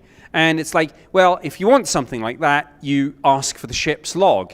Lord Hill Norton, 5-star admiral, asks the junior minister at the Ministry of Defence, right, let's have this logbook, please, for HMS Manchester. Answer comes back, very sorry, Lord Hill Norton, the log for the period beforehand has survived. The log for the period immediately after the time you're after has survived. But the logbook for the time that you're specifically interested in was blown overboard by a freak gust of wind. Lord Hill Norton was probably the worst person in the world to try that excuse on. He said, I've been a 5-star admiral. I've served from when I was a boy, on every single conceivable type of warship. I know where these things are kept. I know how they're, that's just ridiculous. So, that's, I've come a long way since hazmat suits. Anything else on, yes? One more Rendlesham question. Yes. The topic of Rendlesham comes up. The American names you hear are Hall, Peniston and Burroughs. But Peniston has been quoted as saying hundreds of Air Force people witnessed the event. What happened to those other hundreds of people, and where are their stories? I mean, that's right. The twin bases of Bentwaters and Woodbridge, if you count dependents as well, family dependents, there were probably around 12,000 people at those twin bases. Now, the first night of activity, and when people like John and Jim say, oh yeah, lots of people saw this, the fact that it was night brings the numbers right down. The fact that it was the Christmas period brings it down right further. But certainly, I don't think there's any question that there are probably in the low dozens number of names that we know. There are inevitably many, many more. Colonel Holt, for example, has recently said, I think on an interview, I don't know if that's been broadcast yet, but he said, I know for a fact that various personnel were physically watching from the tower, and I know the names, but I think there's a kind of military camaraderie that you wouldn't just out these people. So in a sense, it has to come from their end. Yes, there are many, many more witnesses. John, Jim, and I, for example, have received many emails following the publication of our book from people. I pass them all to John and Jim, of course, so that they can validate them and say, yep, I know that name, yep, I know exactly who that is, and yep, they were there at the time. So there are some more witnesses coming forward. There are clearly many, many more to come. I hope that the book will play a part in encouraging these people to come forward. I hope that the program I mentioned on September the 9th will play a part, and another Canadian TV show, which is going to be shown on a network over here too. I don't think I can talk about that because the production company hasn't announced yet, but there's more coming by way of TV, which will get this out there to other people who were there at the time. And of course, the other thing is hopefully there'll be a paperback version of this book. And always, of course, just not least because of the cost, a paperback has a much wider reach than a hardback. And again, I'm hoping that this will bring this all to a number of the people who we know saw things, and maybe some people whose names are not known to any of us, who say, oh, I was on duty somewhere, but yeah, I saw it. Or indeed people who weren't direct witnesses, but who nonetheless maybe have a piece of the puzzle themselves. So I hope there are more witnesses, and a combination of the book, the TV programs, and indeed the fact that John and Jim continue to be active on Facebook. John has a group called Justice for the 81st Security Police Squadron. Not exactly a catchy title, if you ask me. Justice for the 81st Security Police Squadron or something. Jim's group is not much better, actually. It's something like First Responders to the Bentwaters Woodbridge incident. I mean, can't they just think of something a bit shorter and punchier? But they're all out there on Facebook, and so in parallel with the book and the TV shows, social media, and particularly Facebook, should encourage more and more and more of these people to come forward. There's always going to be people who think, rightly or wrongly, that their security oath applies and that they shouldn't be talking about this sort of stuff. And there will be other people who think, you know what, I'm not going to stick my head above the parapet and have all the ridicule and disbelief. So they are out there. We will get more. We won't get them all. Yes. What's the British average citizen's opinion of all of this? Because the main players seem to be Americans. It was American bases. I think they were NATO bases. But I just wondered, how is this received among your average British citizen? Do they buy into it or do they dismiss it? Well, I think for many years, the Rendlesham Forest incident was kind of in the shadow of Roswell. And with no disrespect to people like Jesse Marcel and Don Schmidt and Stan Friedman, and you know, I think I get the sense that Roswell is kind of almost winding down now. I mean, it's very hard, for example, for any TV production company to make a new documentary on Roswell where just about all the primary witnesses are no longer with us. And again, no disrespect to Jesse, but I mean, it's very difficult to convince a TV director that you know, well, this isn't Jesse Marcel who handled the wreckage or his son who was shown it, but his grandson. So it gets progressively more and more difficult to kind of get. I mean, Jesse does some TV and he does a great job, but it's, you see what I mean? It's difficult. And if Jesse is one of the few people with that direct family experience, it's much harder for the others, like to say, well, my grandfather was involved with this. It doesn't make for very good TV. So, you know, to answer your question, there was a time when even Brits kind of didn't know as much about Rendlesham Forest, which had happened on their doorstep, as perhaps they should have done. There was this perception because it happened at American bases on British soil, there was a British perception that it was an American thing. And conversely, in the States, it's like, oh, that thing happened in Britain, doesn't it? So there was a danger, and indeed a reality, that it fell between the two stools. Now, that's changing. Brits are getting more and more interested in Rendlesham Forest. It is sometimes called the British Roswell. Americans are getting more interested in it too. I mean, how many TV shows have you seen that have covered Rendlesham in the last 2 years? Lots. Yeah, lots. How many shows on Rendlesham did you see 5 years ago? 10? Not that many. There was an Unsolved Mysteries one. I think it was done on but not as many as now. And the reason for that is that I think Rendlesham is displacing Roswell as the UFO community's flagship case. This is controversial. People don't like me saying this, but I think we should embrace that. And I'm not saying we should forget Roswell. Of course we shouldn't. But you know what?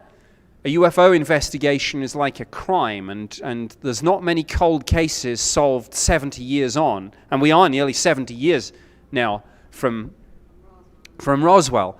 And you know, what is it they say? When the last soldier who was involved in a campaign passes on,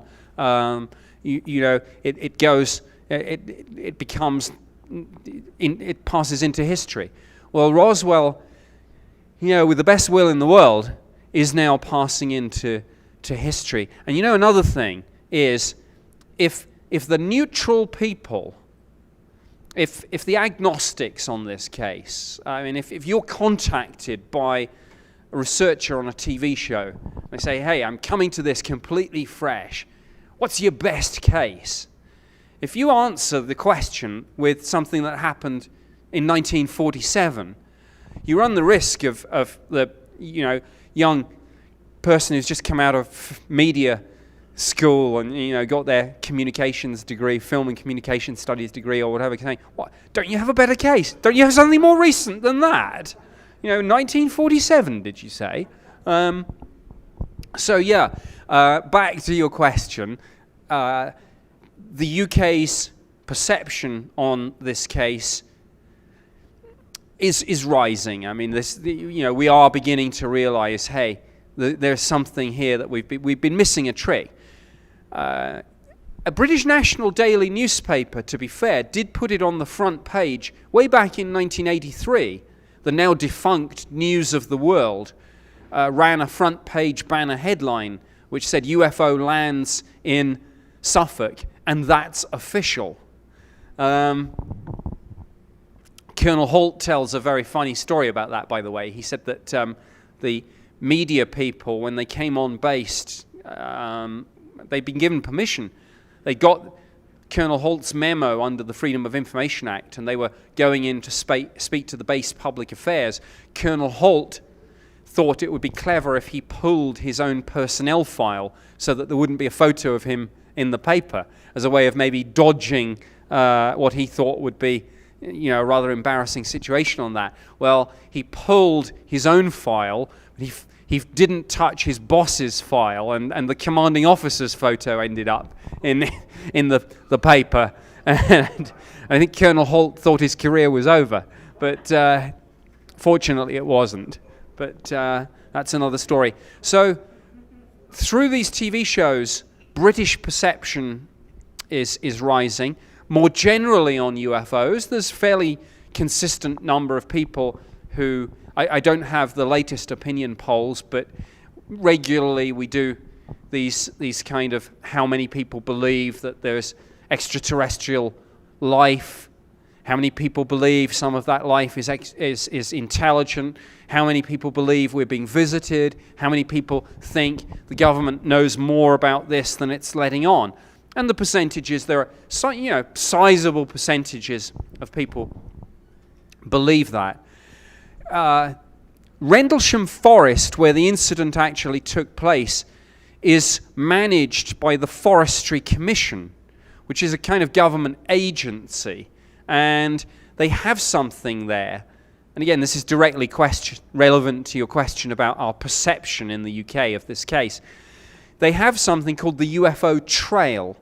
So when tourists visit Rendlesham Forest, they find this rather tacky little sign saying, "This is where Britain's best-known UFO case took place." If you walk around this marked path with little symbols of an alien face to tell you that you're on the right track, you'll be walking in the steps of Colonel Holt and John Burroughs and Jim Penniston. And just very recently, they have apparently put a kind of little sculpture of the UFO somewhere in the forest.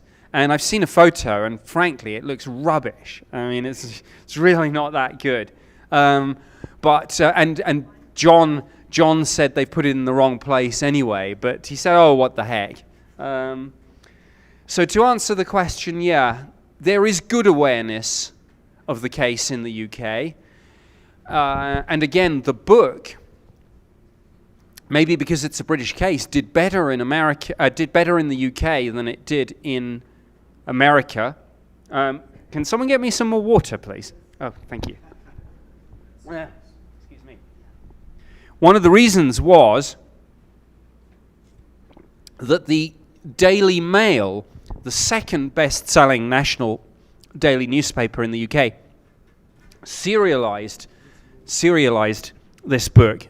And that's basically like 2 pages in the national press devoted to this incident, and not devoted to some skeptical take on it, devoted to material directly from the book.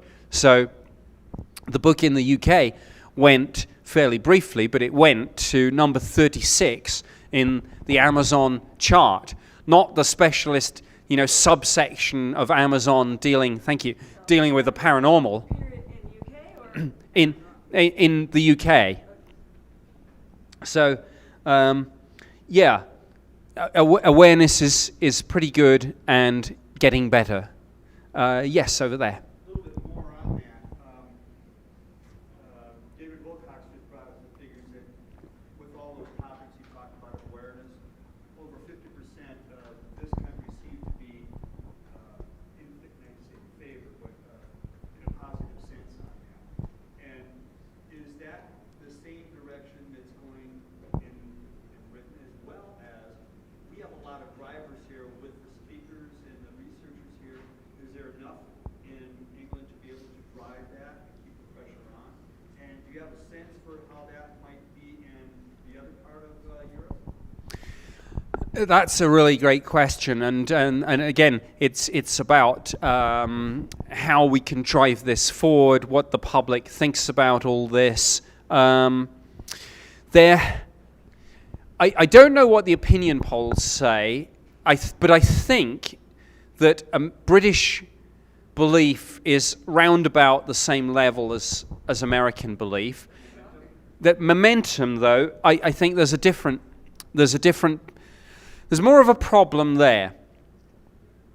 At the moment in the UK, and again, I don't mean to disparage the people who are organising, but there are not really conferences quite on the scale of the things that you've seen here, for example. I mean, they tend to be, when I've attended UFO conferences in the UK, they've been, it's lucky if there is 100 people in the room. Now, I know there's less here, but obviously we're right at the end of the conference in the final section on a Monday. I mean, I think you've all seen the sorts of numbers for some of the bigger presentations on the 2 weekend days. And the bad news, to answer your question, is that in one sense it's gone backwards. Because I remember when Graham Birdsall was still alive, who ran the British UFO magazine, he would put on conferences in Leeds in the UK, and he would regularly get 300, 400, 500 people. And one of his conferences where he had a particularly strong lineup, he had, I believe, over the course of 3 days, 700 people, which is much better for the UK than it might sound. And I am not aware of a British UFO conference that has had the scale of attendees and the real big name speakers. I'm not aware of anything since Graham Birdsall died. So sadly, we have a lack of momentum. We have a couple of people doing their best. There's a retired police officer called Gary Hesseltine, who is putting on a conference. It's, I think, in a couple of weeks. Larry Warren, one of the most controversial people involved in the Rendlesham Forest incident, is himself, I think, putting on a separate conference. He may be going to Gary Hesseltine's event too. There's a guy called Gordon Goodyear is bringing John Burroughs and Richard Dolan, I think, over to the UK again in a few weeks. But these are, this is nothing like on the scale of, for example, what we've had here this weekend. And part of it may be money, but quite frankly, part of it is just, sometimes a single individual can make a huge difference to this subject. In Brazil, for example, I mentioned earlier H.A. Gevard. Without H.A. Gevard, there would be certainly no international conferences in Brazil on the scale that we currently have. Without Jaime Maussan in Mexico, there would be no conferences in Mexico on that scale. And sadly, without Graham Birdsall, we do not have yet a new Graham Birdsall. So sometimes... Cultural thing too. British culture, that they really just think, I'm not sure I'd agree that it's a cultural thing, because I think in a sense, when Graham Birdsall did put on his conferences, people did come. And the vibe, the energy, whatever you describe it at, was not too dissimilar from some of the bigger conferences here in the States. So I'm not sure I'd agree with that. But at the moment, the UK is sadly lacking a kind of flagship event. There is no Contact in the Desert equivalent. There is no UFO Congress equivalent. There is really no UFO group, for example, on the scale of say, MUFON. And there is no organization quite like Open Minds, for example. So it's a big problem. I don't know what it... Pardon me? Do they get programs? Yes, they do. Quite a lot of them are American imports, but there is some... I think that's typical of British TV more generally. There's nothing unique about that. We, across a whole range of subjects, get a vast amount of our content from America. There are homegrown shows too, and in fact sometimes there are British shows which export out to Canada and the UK. I mentioned, I think there's one on National Geographic, which is going to be called UFO Invasion, made by Pioneer Productions. That's a good example of a British-made documentary coming to the UK, coming to the US. Even some of these US documentaries are sometimes made by British production companies, and they all end up on UK TV. So yeah, TV is well represented, but not so the conferences. Sorry, hang on. I'll just let the guy continue his point. Do you have a sense of anything in the rest of Europe or otherwise globally? Steve Bassett, the question is about the rest of Europe. Steve Bassett, I think, has a better sense of that than I do. There are some people doing some good work in other European countries. There is Robert Fleischer in Germany, for example. Odd Gunnar Ruud, I've probably murdered the pronunciation of that, in Norway. There was a guy in Spain who put on a huge UFO conference in Barcelona, I believe. Incredibly well attended, maybe 900 people there. And this was an event organized from scratch. They had no track record to build on. 900 people, and he never did another one. So there's interest, but I don't believe that interest translates itself into anything in terms of magazines or conferences that might kind of fulfill, I guess you're talking about momentum here. Now, part of that is the internet. There's so much for free on the internet, live streaming, information, that even Open Minds have decided, and they've got a lot of underwriting, that they can't really sustain a print magazine in this current climate. And I believe that Open Minds magazine, if it hasn't wound up completely, it is about to.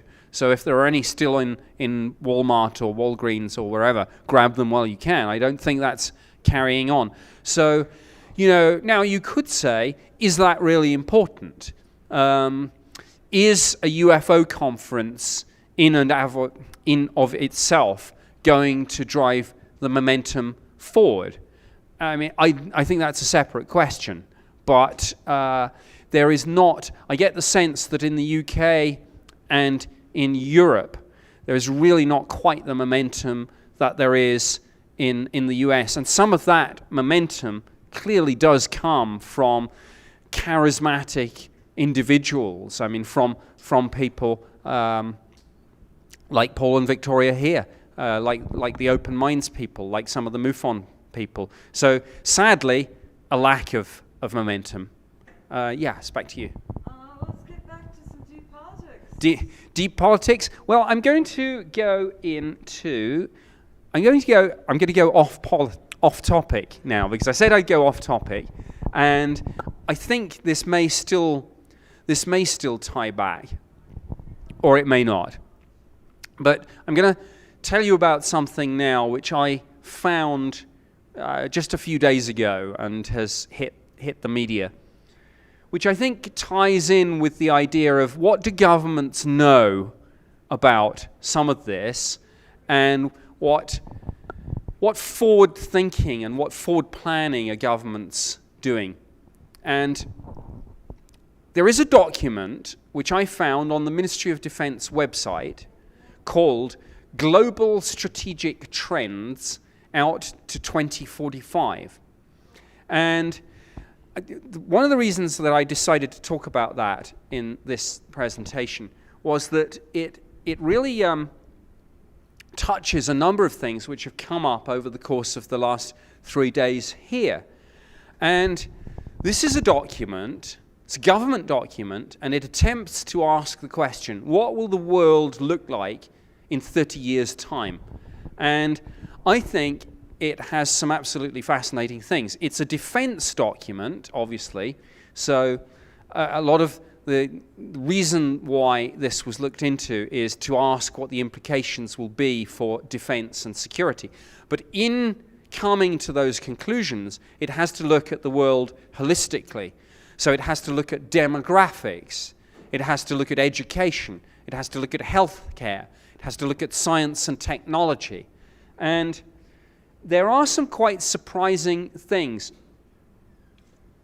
in this document, which was written within government, but drawn up in consultation with other governments and militaries all around the world, and also with industry, and with the academic community, and with various think tanks. And I'll just throw a few things out, and you can make of this what you will. In the year 2045, according to this document, America and China will almost certainly still be the world's two dominant superpowers. There will be plenty of potential conflict areas between them, and indeed, as China begins to flex its muscles geopolitically, there may be an increased number of potential areas for conflict. So if a third world war results, it's maybe more likely to be America-China than America-Russia. What about Russia, you may ask? The report is fairly carefully worded, but reading between the lines, it says there's a strong suggestion that through a combination of totalitarianism, corruption, and particularly the different ethnic makeup of Russia and its surrounding parts which broke away in the old Soviet Union, that Russia may descend into civil war. Which other country may rise as a third superpower? The report says India. And I think we can see signs of that happening already. Nuclear power, space program, and a heck of a lot of people, and all the call centers.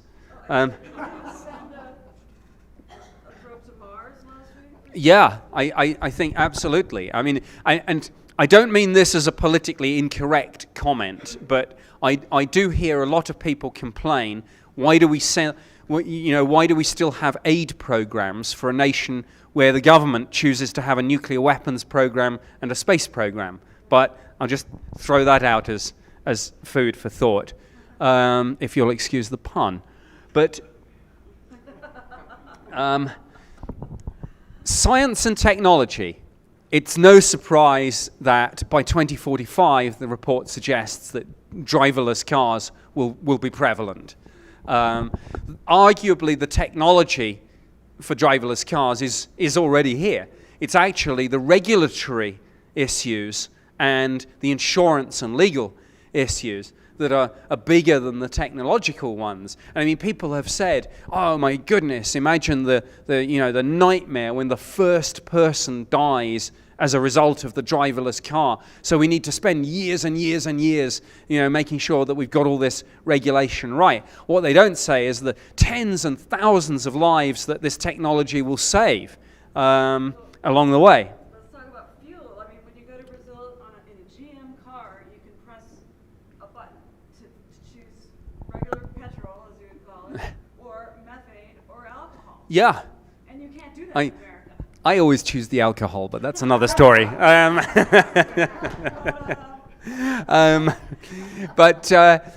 so driverless cars prevalent. What about the alternative technology that is what the UFOs cover-up is all about? Well, I'll come on to that. I just want to cover a couple of other things in it first. It talks about, oh, and by the way, the population, it speculates, may have climbed above 10 billion by then. So, I think it's going to start coming back down. yeah, it may well, but that's a lot of people. So, Yeah. one of the really interesting things that the report said was that so far as infantry soldiers are concerned, many of the things that they do in terms of warfare may be now combat robots will be undertaking those infantry tasks. And this is where the report kind of has these throwaway lines that are really quite disturbing.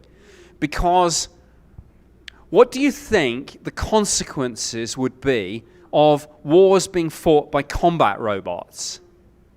Anyone got any ideas? Reckless decisions. That's a good one. Collateral damage. But here's what I think the really bad news about that is. The report says if wars are increasingly fought by combat robots, the biggest break on political leaders starting wars or continuing them is, particularly in the Western world, is the casualties we take.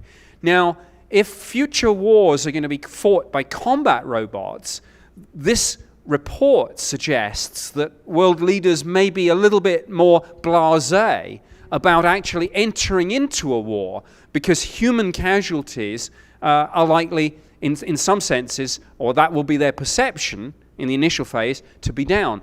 So actually, combat robots might mean more wars.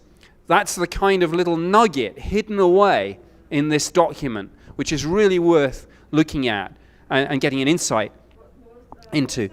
It's called Global Strategic Trends Out to 2045. And by the way, I mean, first of all, how many people have even heard of that document? Because I told you the other evening in the bar. No.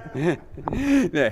Not many people have heard of this document, and yet it's Published by whom? it's on the Ministry of Defence website, mod.uk. But if you Google Global Strategic Trends Out to 2045, it should come out top. Hardly anyone has heard of this document, and I said it had gone up in the last few weeks. That's true, but it's the 5th edition. The Ministry of Defence has been doing this for 5 years, and you know how many of you have even heard that the British government is doing this thing about combat robots and driverless cars and here's one of the really bizarre ones. Organised crime by 2045 will have the resources and technology to launch its own satellites. I mean, this is like something from a James Bond movie with Blofeld or something. But yeah, it ties in with what I was saying earlier about the space program being increasingly moved into the private sector, and as that happens, particularly in some countries where the regulatory regime will be much less, or maybe even non-existent, well, anyone with money gets to buy a satellite, get it launched, and whatever. And what's to stop organized criminals deciding that it would be useful to actually have their own satellites up there so that they could maybe use them to monitor the people trying to intercept the really, really big drug shipments. We've seen, how many of you remember a few years ago a big drugs bust which actually involved cartels using a submarine?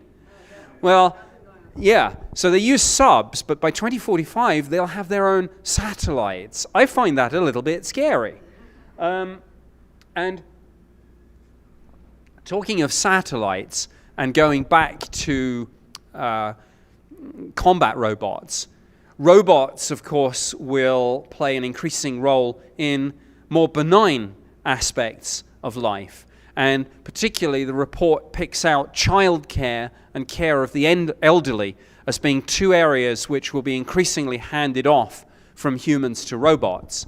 And indeed, in parallel, the report says, well, you know, some of these combat robots will be taking their own, they'll be aware of their own environment, taking their own decisions. As someone said, maybe not all of those decisions will be good ones.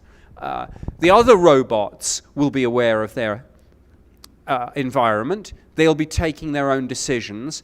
The report, in one of the most intriguing lines, says it will, by 2045, it should be possible to construct a robot which will be, and they use the phrase, virtually indistinguishable from a human being. But I think when you say virtually indistinguishable, I think they mean indistinguishable. I mean, if you can make something virtually indistinguishable, you can probably make it indistinguishable. And then the report says, of course, you know, at what time, particularly when we consider artificial intelligence, at what time, I don't think it puts it quite in this phrase, but at what point does it become self-aware? And that's arguably more of a philosophical question, but you're all familiar with Moore's law and the exponential rise in computer processing power. I mean, this technology is coming. Maybe it's already here. One of the interesting things is the report said the long-term psychological implications, for example, of handing off a lot of childcare and maybe even education to robots is not known. So in other words, how It sounds like you're talking about a clone. well, maybe that will be coming too. So, and just to tie this back to the Ministry of Defense, how many of you have seen the Terminator series of movies? Well, the Ministry of Defense, this is an absolutely true story, has an integrated network of communication systems and satellites. And it decided many years ago that a really good name to call that would be Skynet. You know, so with some of this, I think you can have a discussion about whether life is imitating art or whether art is imitating life. The report isn't all doom and gloom. One of the positive things in the report is that it says there may be a game-changing, and why I mention this, one of the reasons I mention this is for people like Stephen Greer and David Wilcock maybe, and for others who say all this technology is out there, we have it already, but we can't get it out. Maybe, whatever the source of this technology is, if the British government has said we are going to have maybe some of these things, maybe it is a sign that they are indeed coming. And these things are, whether you believe that it's human ingenuity that's going to produce them by 2045, or whether, as some would believe, you think they're already here and that documents like this are a way of sneaking it out and acclimatizing the public to the fact that we're going to get these things, I don't know. But this is really why I've chosen to bring this Global Strategic Trends document into this talk on deep politics. And it says one possibility that would radically affect humankind in all sorts of different ways across a whole spectrum of different areas is what it calls a game-changing medical breakthrough.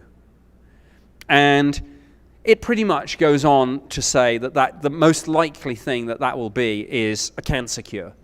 Or if not a cure, at least a way of ensuring that the treatment would bring survival rates maybe pretty close to 100%. Now, the report thinks that that's quite likely. And I think that that's a very, very positive sign. And for those of you who think that we have things, maybe from aliens, like cancer cures, well, you know, it's an encouraging sign that this document says this might happen. So I think that's good news. One of the other things it said that might come, which I think we can have a bit more of a debate about whether this is good news or bad news, because it starts on what sounds like a very positive thing, and then it segues into something which made me go, wait a minute. it talks about, for example, people with, this is in the medical section, it talks about people with eye problems. And it says at the moment there are all sorts of very effective treatments for things like cataracts, but you can see the progression of the technology is increasing here. And it said, well, we may find by 2045 that most, if not all, eye problems will be fixable. And the same with hearing problems. And then it goes on to say something interesting. Is we can maybe, with implants and things like that, we can implants. We can restore people's hearing.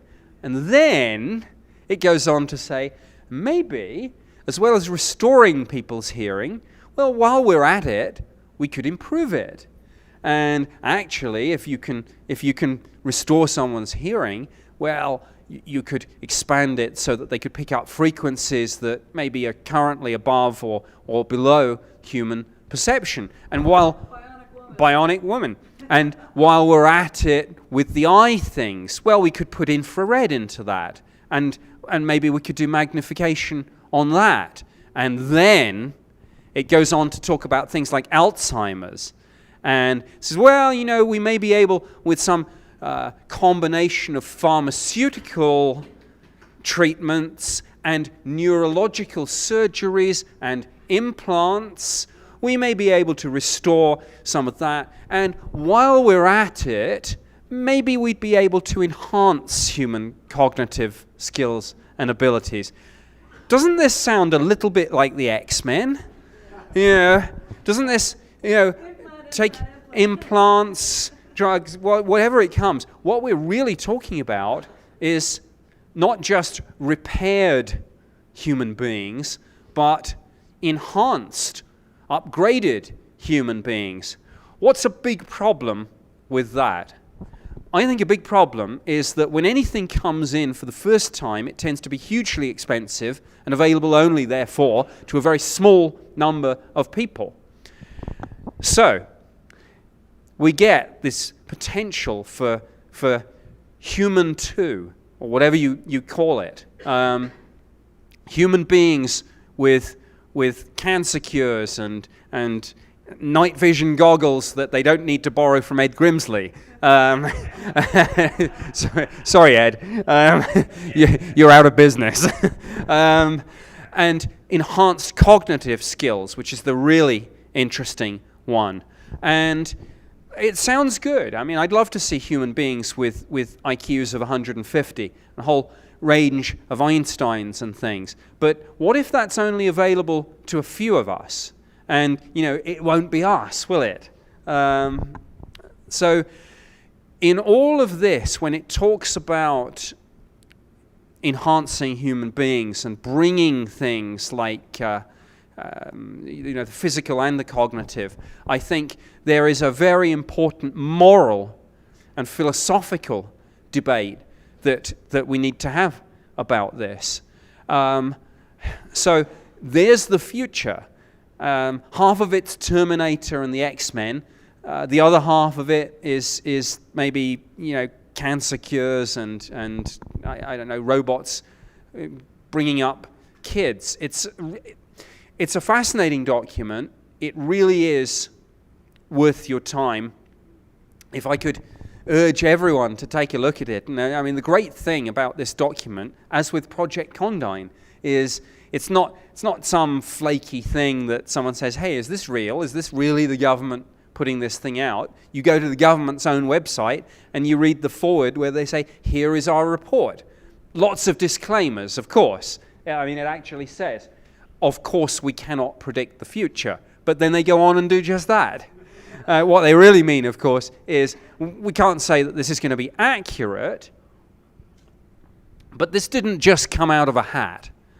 And whether you believe it's the logical extrapolation of science and technology that we already have and will be simply improved through human ingenuity, or whether you think it's the cabal or the establishment or the government, whatever, their way of leaking out into society. First of all, the news that this stuff will come, finally. And secondly, not just leaking out the news, but beginning to leak out the technology itself. I can't promise that we will have a cancer cure by 2045. Oh, and also, I think you mentioned energy. And of course, there's been a lot of talk this conference about energy sources. One of the other really key things in the report is that it said a breakthrough discovery in terms of energy might be another game changer for the human race. Now, it goes on to say, maybe they're hedging their bets. They certainly don't say something we finally figured out how to back engineer from Roswell. It doesn't say that. But it does speculate, maybe it's a way of harnessing the sun's power and then using it to split water into hydrogen and oxygen. Yeah. But the report comes right out and says this is probably the most logical thing. And if we can do that, it says, well, we can irrigate the whole of the Sahara. We can feed the whole of Africa. So again, this is, and if you start to solve those problems, I mean, how much of war and conflict actually comes from, and I started off with this right at the beginning, how much of war and conflict comes from actually the rage of people and the feeling of disenfranchisement, that people don't have clean drinking water. And if people don't have clean drinking water and food, they are going inevitably to drift into a situation where war and conflict is likely. But if you genuinely can give everyone those basic things, clean, fresh drinking water, power, just presentation before talked about power. Well, I should have mentioned to him, Global Strategic Trends out to 2045 says this may well come. Well, then that means also the robots will be going crazy. The robots, yeah.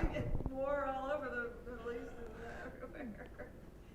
Fighting to protect their protection racket, their cartel. Maybe. Now, I realize that I've probably branched way out from what you were expecting to hear, but maybe I haven't. Would anyone like to ask some questions on Global Strategic Trends, the document, the future?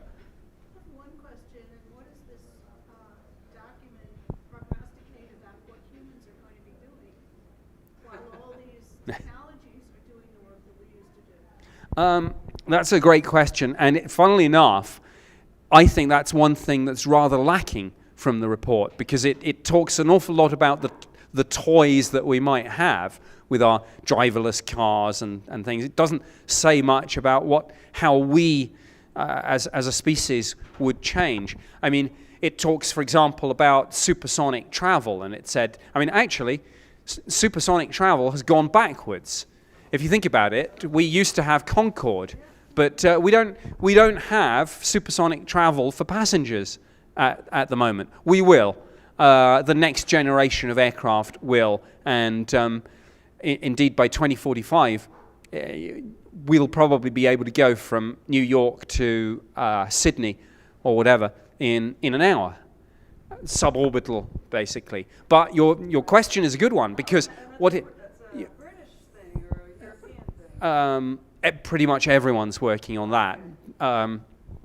But to answer your question, yeah, it doesn't say, it says, yeah, you'll be able to get from London to New York in an hour. It doesn't say what you're really going to do with that extra time. Yeah, absolutely. I suspect, in a sense, business air travel really will fall practically down to zero, I think. This isn't in the report, but my own personal thing is that the interfaces that we'll have, and particularly our goggles and things, will so realistically put us in a meeting that we won't need to spend money to send someone on business class to New York to go to it. No CEO will countenance their people going to New York when you really can genuinely have the meeting as realistic as this is. And sadly, probably I won't get any more conference invitations either, for a very similar reason. So So I won't be able to see beautiful places like this. So yeah. Both of us were at the Stephen Greer talk last night, and I think you would agree, since you were conspicuously standing there and taking copious notes, that he was discussing deep politics and UFOs. Is there anything you would like to add to what Dr. Greer said yesterday? Well, I don't really subscribe to a lot. Stephen Greer has a unique perspective on this, and clearly claims to have had all sorts of interactions, not just with extraterrestrials, but with CIA directors and things, far more than a humble grunt like myself ever managed in my 21-year career. So I really, it's Stephen's experience of this is so unique that I can't really say that any of it resonates with me personally. I mean, his take on this is, I think, different from mine. And what would that take be? Well, Since it was the title of your talk. well, my take on, I mean, the deep politics, I think, is this, that, like I said, in the UK, I am not aware that we have extraterrestrial technology. But I think it's quite clear from what I said about Project Condign that there were many of us who were absolutely open to some of the exotic possibilities about UFOs. And yet, how many people do you see, out of all the people who've had that job that I had, and the British government's UFO project dates back to 1953, how many other people who have done that job have spoken out? Well, the answer is one. It was a chap called Ralph Noyce, who died many years ago, and he was the head of the division that had the UFO project in. Why is, and this is the collective denial that's inherent in deep politics, and it's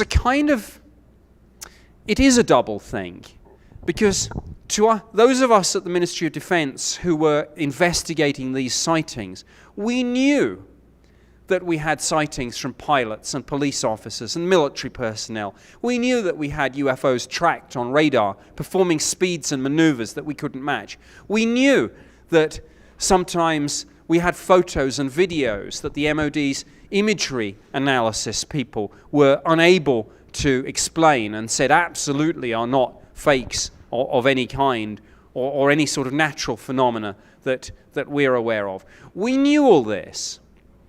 And yet, most of my colleagues effectively closed their minds to what that actually meant. Right in front of us, in our own files, was the proof that this was not just aircraft lights, weather balloons, and hoaxes. And yet there was this collective denial because, according to the definition of deep politics, the reason for the denial isn't some sinister, we can't trust the people with this. It's just, the psychological shock, the ontological shock, the paradigm shift, not just for the public, but for those of us actually looking at this, would be too much. That's not the world that people thought they lived in. Now, I was happy-ish to make that quantum leap, but I think it's telling that not many of my colleagues did. And in a sense, that's a sad sign, because, it takes you back to that thing. If maybe one reason for the denial is that the idea, not that information is being covered up for some sinister reason, but the kind of benign gatekeeper argument that I sometimes hear. Some people will say, well, you know what, this would be too much for people to handle, so therefore we'd better protect them from this. There is a sum total of about 0 scientific and academic research to bear out that worldview and that view. In fact, quite the opposite. John Alexander, who I know isn't the most popular person with some people in the UFO community, but one of the great things that John Alexander said was that, there wouldn't be panic in the streets for announcing this is real, and people could be trusted with this information. There wouldn't be some kind of fatal blow to the personal paradigm and ecosystem. And the reason for that, and this is John's quote, you don't scare or shock people by telling them something they already believe. In other words, if you go back home this evening and you see the president go on TV and say, "My fellow Americans, people of the earth, we are not alone," you won't kind of panic in the streets. You'll go, "Yeah, that's what we knew. Great. At last, it's out." So you don't shock people for telling them something that they already believe, or in some people's personal paradigm, they would characterize it as knowing. So I am absolutely not one of these people who thinks that secrets should be kept because people can't handle it. People can handle it. And indeed, how quickly people forget that in 1996, I covered this at the Societal Impact panel workshop, President Clinton did announce that there was extraterrestrial life. Now, he was only talking about the Martian meteorite. It's not landing on the White House lawn life. It's not even picking up a signal from a civilization. It's microbial life. But it was still life. It was a fossil. Yeah. But the president went on TV and he said, I am announcing today something. And he used the phrase which forever changes our perception of humanity's place in the universe. And one of the places you can see that Clinton speech is actually in the movie Contact. They spliced it in as being the announcement that's made. And there was a bit of a row about that, apparently. I think as a piece of film trivia, President Clinton was even nominated for Best Supporting Actor. I'll have to check whether that's true or not. Yeah, but so that is a part of the deep politics. This kind of, the facts are there right in front of us, the pilots, the radar, but it's almost like we see them and we don't see them. And a good example of that, which I'm actually reading at the moment, and apologies, there's a book on the history of Israel called My Promised Land. I can't remember the name of the author. Is it Avi Shavat? And he talks about the Zionist settlers arriving and encountering the Palestinians. And it says, how could they see but yet not see? And it's a similar kind of thing. Those of us in government, maybe we saw that information and somehow didn't see it. And you see that in George Orwell in 1984, where with this doublethink, people could literally forget the truth and thus change the truth or the perception of it. Yes. I think for me personally, one of the things that will upset me when it finally is revealed without any question that there is other life is that our government knew all along and they kept lying to us. And yes. I don't know how they're ever going to answer to the public for their reasons for doing it or what we would do about it. We let the financial crisis slide and no one went to jail. But this has been going on for so long and it's held us back so much. Yes, good point, because there is no problem at all with a scenario in which extraterrestrial life is found today, and this evening the president says, "We found it." That's no problem. The problem, as you've correctly identified, is the president going on TV and saying, "There's extraterrestrial life. Oh, and by the way, we've known about this since 1947." Because the next question is, hey, wait a minute, you've lied about this for nearly 70 years. Every single consecutive administration, all the agencies involved in that. There's only one possible counter-argument to that. Imagine a scenario where, and I know that we weren't in the kind of multimedia 24/7 coverage society then that we are now, but imagine hypothetically 1944 and a journalist going up to the US president and saying, Mr. President, is it true that you're really working on a bomb so powerful that it's going to be able to destroy an entire city and things? And under that circumstance, I think you might just be justified in total war, so to speak, to say, oh, I don't know anything about that, or no. So they might, in other words, what if there was a reason for lying so compelling that everyone would actually understand and say, you know what, actually,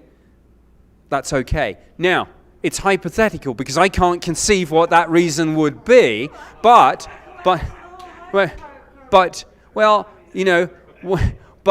it is philosophically possible to envision a scenario where there would be a reason so compelling that people would lie. It's not okay. All of the ladies sit back there. The main reason I'm as upset about it is they murdered people. Lying, it's the protection racket for Okay. Let me throw out a few ideas, and this is kind of off track. But what if the ultimate truth of the UFO phenomenon is that, yes, we are being visited, but actually every single human being on this planet is actually a robot. We're not actually alive at all. This is like the Matrix. And by the way, we can prove it. Or what if the Matrix scenario, what if actually none of this is real at all? I'm just throwing out scenarios of possible unpleasant truths about extraterrestrials and humans. That what if every single human being on the face of this planet every night is abducted and harvested, and we're just the cows in the field, and the abductees and the UFO witnesses are the tiny percentage that kind of vaguely remember it? What if the ultimate truth is every single person is harvested every night, there's nothing we can do about it, we are just on a farm? What if the ultimate truth is that this is a 4.3 billion year reality TV show for intelligent extraterrestrials whose science is so advanced that actually they have to do things like that to cope with the endless boredom? Now, I realize that we're laughing here, but I'm not. These are not things that I'm just saying in complete jest. I'm just saying that it's possible to conceive of scenarios which would so profoundly kind of, oh really, that's it? We're just cows, or we're just in the Big Brother house. So, and what if we then get evicted? Yes. Do you also think it's possible that, because there has been no official government agency for the study of UFOs, do you think it's possible that they privatized it back in the 60s? It's just been an outside contract all this time, so when it does come up, they're going to say... Yes. The question is about the privatization of UFO. Plausible deniability too, yes. I think it is absolutely possible. In fact, I think it's likely. In fact, I think it's inconceivable that the American government wouldn't have someone looking at this. How many Air Force people do you know that would be comfortable with a scenario where something's tracked on military radar and seen by pilots and they just say, oh, don't even bother looking into that? That's not the mindset. So someone, both in America and in the UK, is still looking at that. And you're absolutely right. I'm sure it's just gone into the private sector. Yeah, and I'm sure that, as I said much earlier in this, that taking it outside of congressional scrutiny and outside of the scope of the Freedom of Information Act is certainly part of the reason why that is a very, very attractive scenario. And of course, plausible deniability, the government says no government agency is currently working on this. Absolutely. And then, of course, once something's outside government, it's much harder to get back in. Gosh, there's only about 10 minutes left, I think. So let's speed up questions. And please, talk about absolutely anything. UFOs, the global strategic trends, Rendlesham. Did you never encounter anything about alternative energy, and was that just not part of your desk? No, I never in the UFO project came across anything official. I mean, of course, I got public correspondence from people saying, hey, you must have this. Please release it to the people. But I absolutely, hand on heart, never saw anything that even hinted to me that we had these technologies. Yes? It seems reasonable to me at this point, after what I've heard the last year or two, that we share a genetic code with probably every other living being in the universe. In this universe, we found a genetic code in asteroids, and we're all exploded from the same Big Bang. What happens if not only they're out there, but they're our brothers, cousins like us? That's right. I mean, Wouldn't that be good news Nazi if that shared could code happen? with us. Well, yeah, what if we find that, I suppose a phrase that I've heard a lot this conference is the ancient gods are returning, and what if they made us, and what if they are now coming back, and what if they say, yeah, you're essentially your DNA and our DNA. I mean, I think in a sense that's neutral. The answer to your question of is it a good thing or a bad thing depends on what happens next. Because if the ancient gods are returning, to a lot of people, that's the big thing. It's not to me. The big thing is, returning to do what? I mean, are they returning to say, okay, you can join the Galactic Club now? Or are they returning to say, shoot, our experiment's gone completely wrong. They've all gone psycho. We've created. We thought the point of this experiment, the point of this process was to create something good, but we've created a society where, as I think Steve Bassett said, I don't have the statistic, but 10,000 children die of malnutrition and starvation and disease every day, while food is rotting in warehouses in other parts of the world, and they are the ancient gods coming back to say, you know what, this experiment doesn't work, we're going to pull the plug. And what if that's the ultimate truth of the UFO phenomenon? What if the government knows that the ultimate secret is the plug is going to be pulled permanently? No debate, no comeback. Yeah. Any more? Yes. I think you're right on track, because people look to the government to validate something. And as both you and I know, there are people who claim that they are channeling our guardians and those space people out there, and that they're giving that message to these people who are channeling exactly that. The experiment's going to be over. But if they go out and tell that story, the population won't believe it, because it's not coming from the government. So as long as the government doesn't put the official seal to it, the truth that the people are speaking just isn't being believed by the masses. And it would mean Yes. interest, because then they lose control. It's all over. I mean, watch Yeah. there's actually Oh, absolutely. Channeled, there is, of course, self-evidently, there's a huge difference between information which comes to us through a channel and information, for example, that will be detected by the square kilometer array radio telescope when they finish constructing it. I mean, one will be, well, who knows? The other will be, this is absolutely, so far as the scientific community is concerned, non-falsifiable, and therefore to everyone will be accepted as a universal truth. Here's an interesting irony, I think, of this. At present, Thanks. At present, and by the way, I've just been given the 5-minute sign, so I'm going to conclude fairly soon. At present, and you see this at UFO conferences, of course, we have a whole bunch of people who believe that extraterrestrials are visiting planet Earth and that the government is covering that up. Imagine a scenario, detection of a signal, landing on the White House lawn, whatever scenario you like. But imagine the scenario where the government actually says, yes, intelligent extraterrestrial life is real.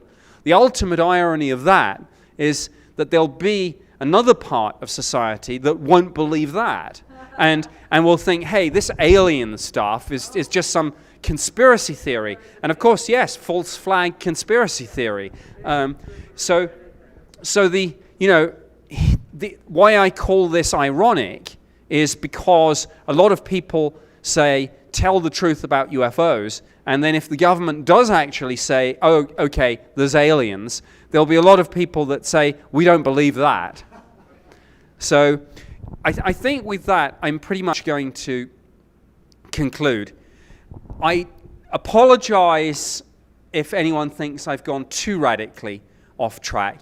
I think we did get into deep politics, but if we didn't go quite as deep into the deep as some might have hoped, I hope you'll think that things like global strategic trends out to 2045 have taken us in a different but maybe no less interesting way. And sometimes the universe does random and chaotic things, so maybe it's quite fun when from time to time a speaker does random and chaotic things. Hey, wait a minute, that's not what the program says.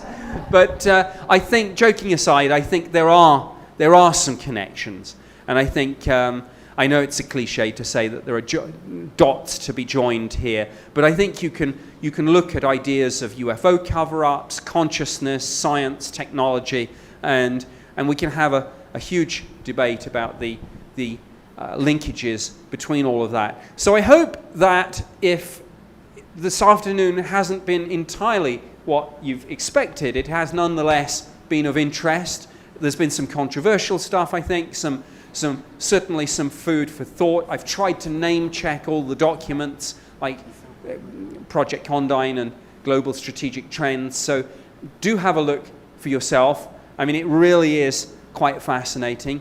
I don't know, people often ask me my personal beliefs on this. I'm convinced there's life out there in the universe.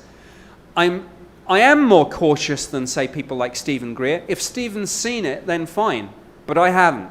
So I can only say, I'd like to think that these things are there, but as for visitation, I've yet seen no smoking gun. But you know what? I hope there's a smoking gun there, and I'll close with one defense intelligence document, a serious document, and it goes back to a couple of things I've spoken about, but one of the documents that led to the setting up of Project Condign. And just an idea how with all of this you sometimes do get some innovative thinking within government. I know it doesn't happen often, but it does happen sometimes. One of the Defense Intelligence Staff UFO documents said, in the absence of any apparent hostile intent, options for what we're dealing with would include 1, military reconnaissance, 2, scientific study, and 3, tourism. There may be some unexpected truths about UFOs, but if we really are dealing with civilizations millions of years ahead of ours, let's not be too arrogant. We're unlikely to have much to teach them about science and technology. So maybe it is more likely that they'd be coming here for our art, our architecture, our poetry, our dreams, our philosophy. So, tourists, who knows? Thank you so much for listening. All right. Thank you, Nick Pope.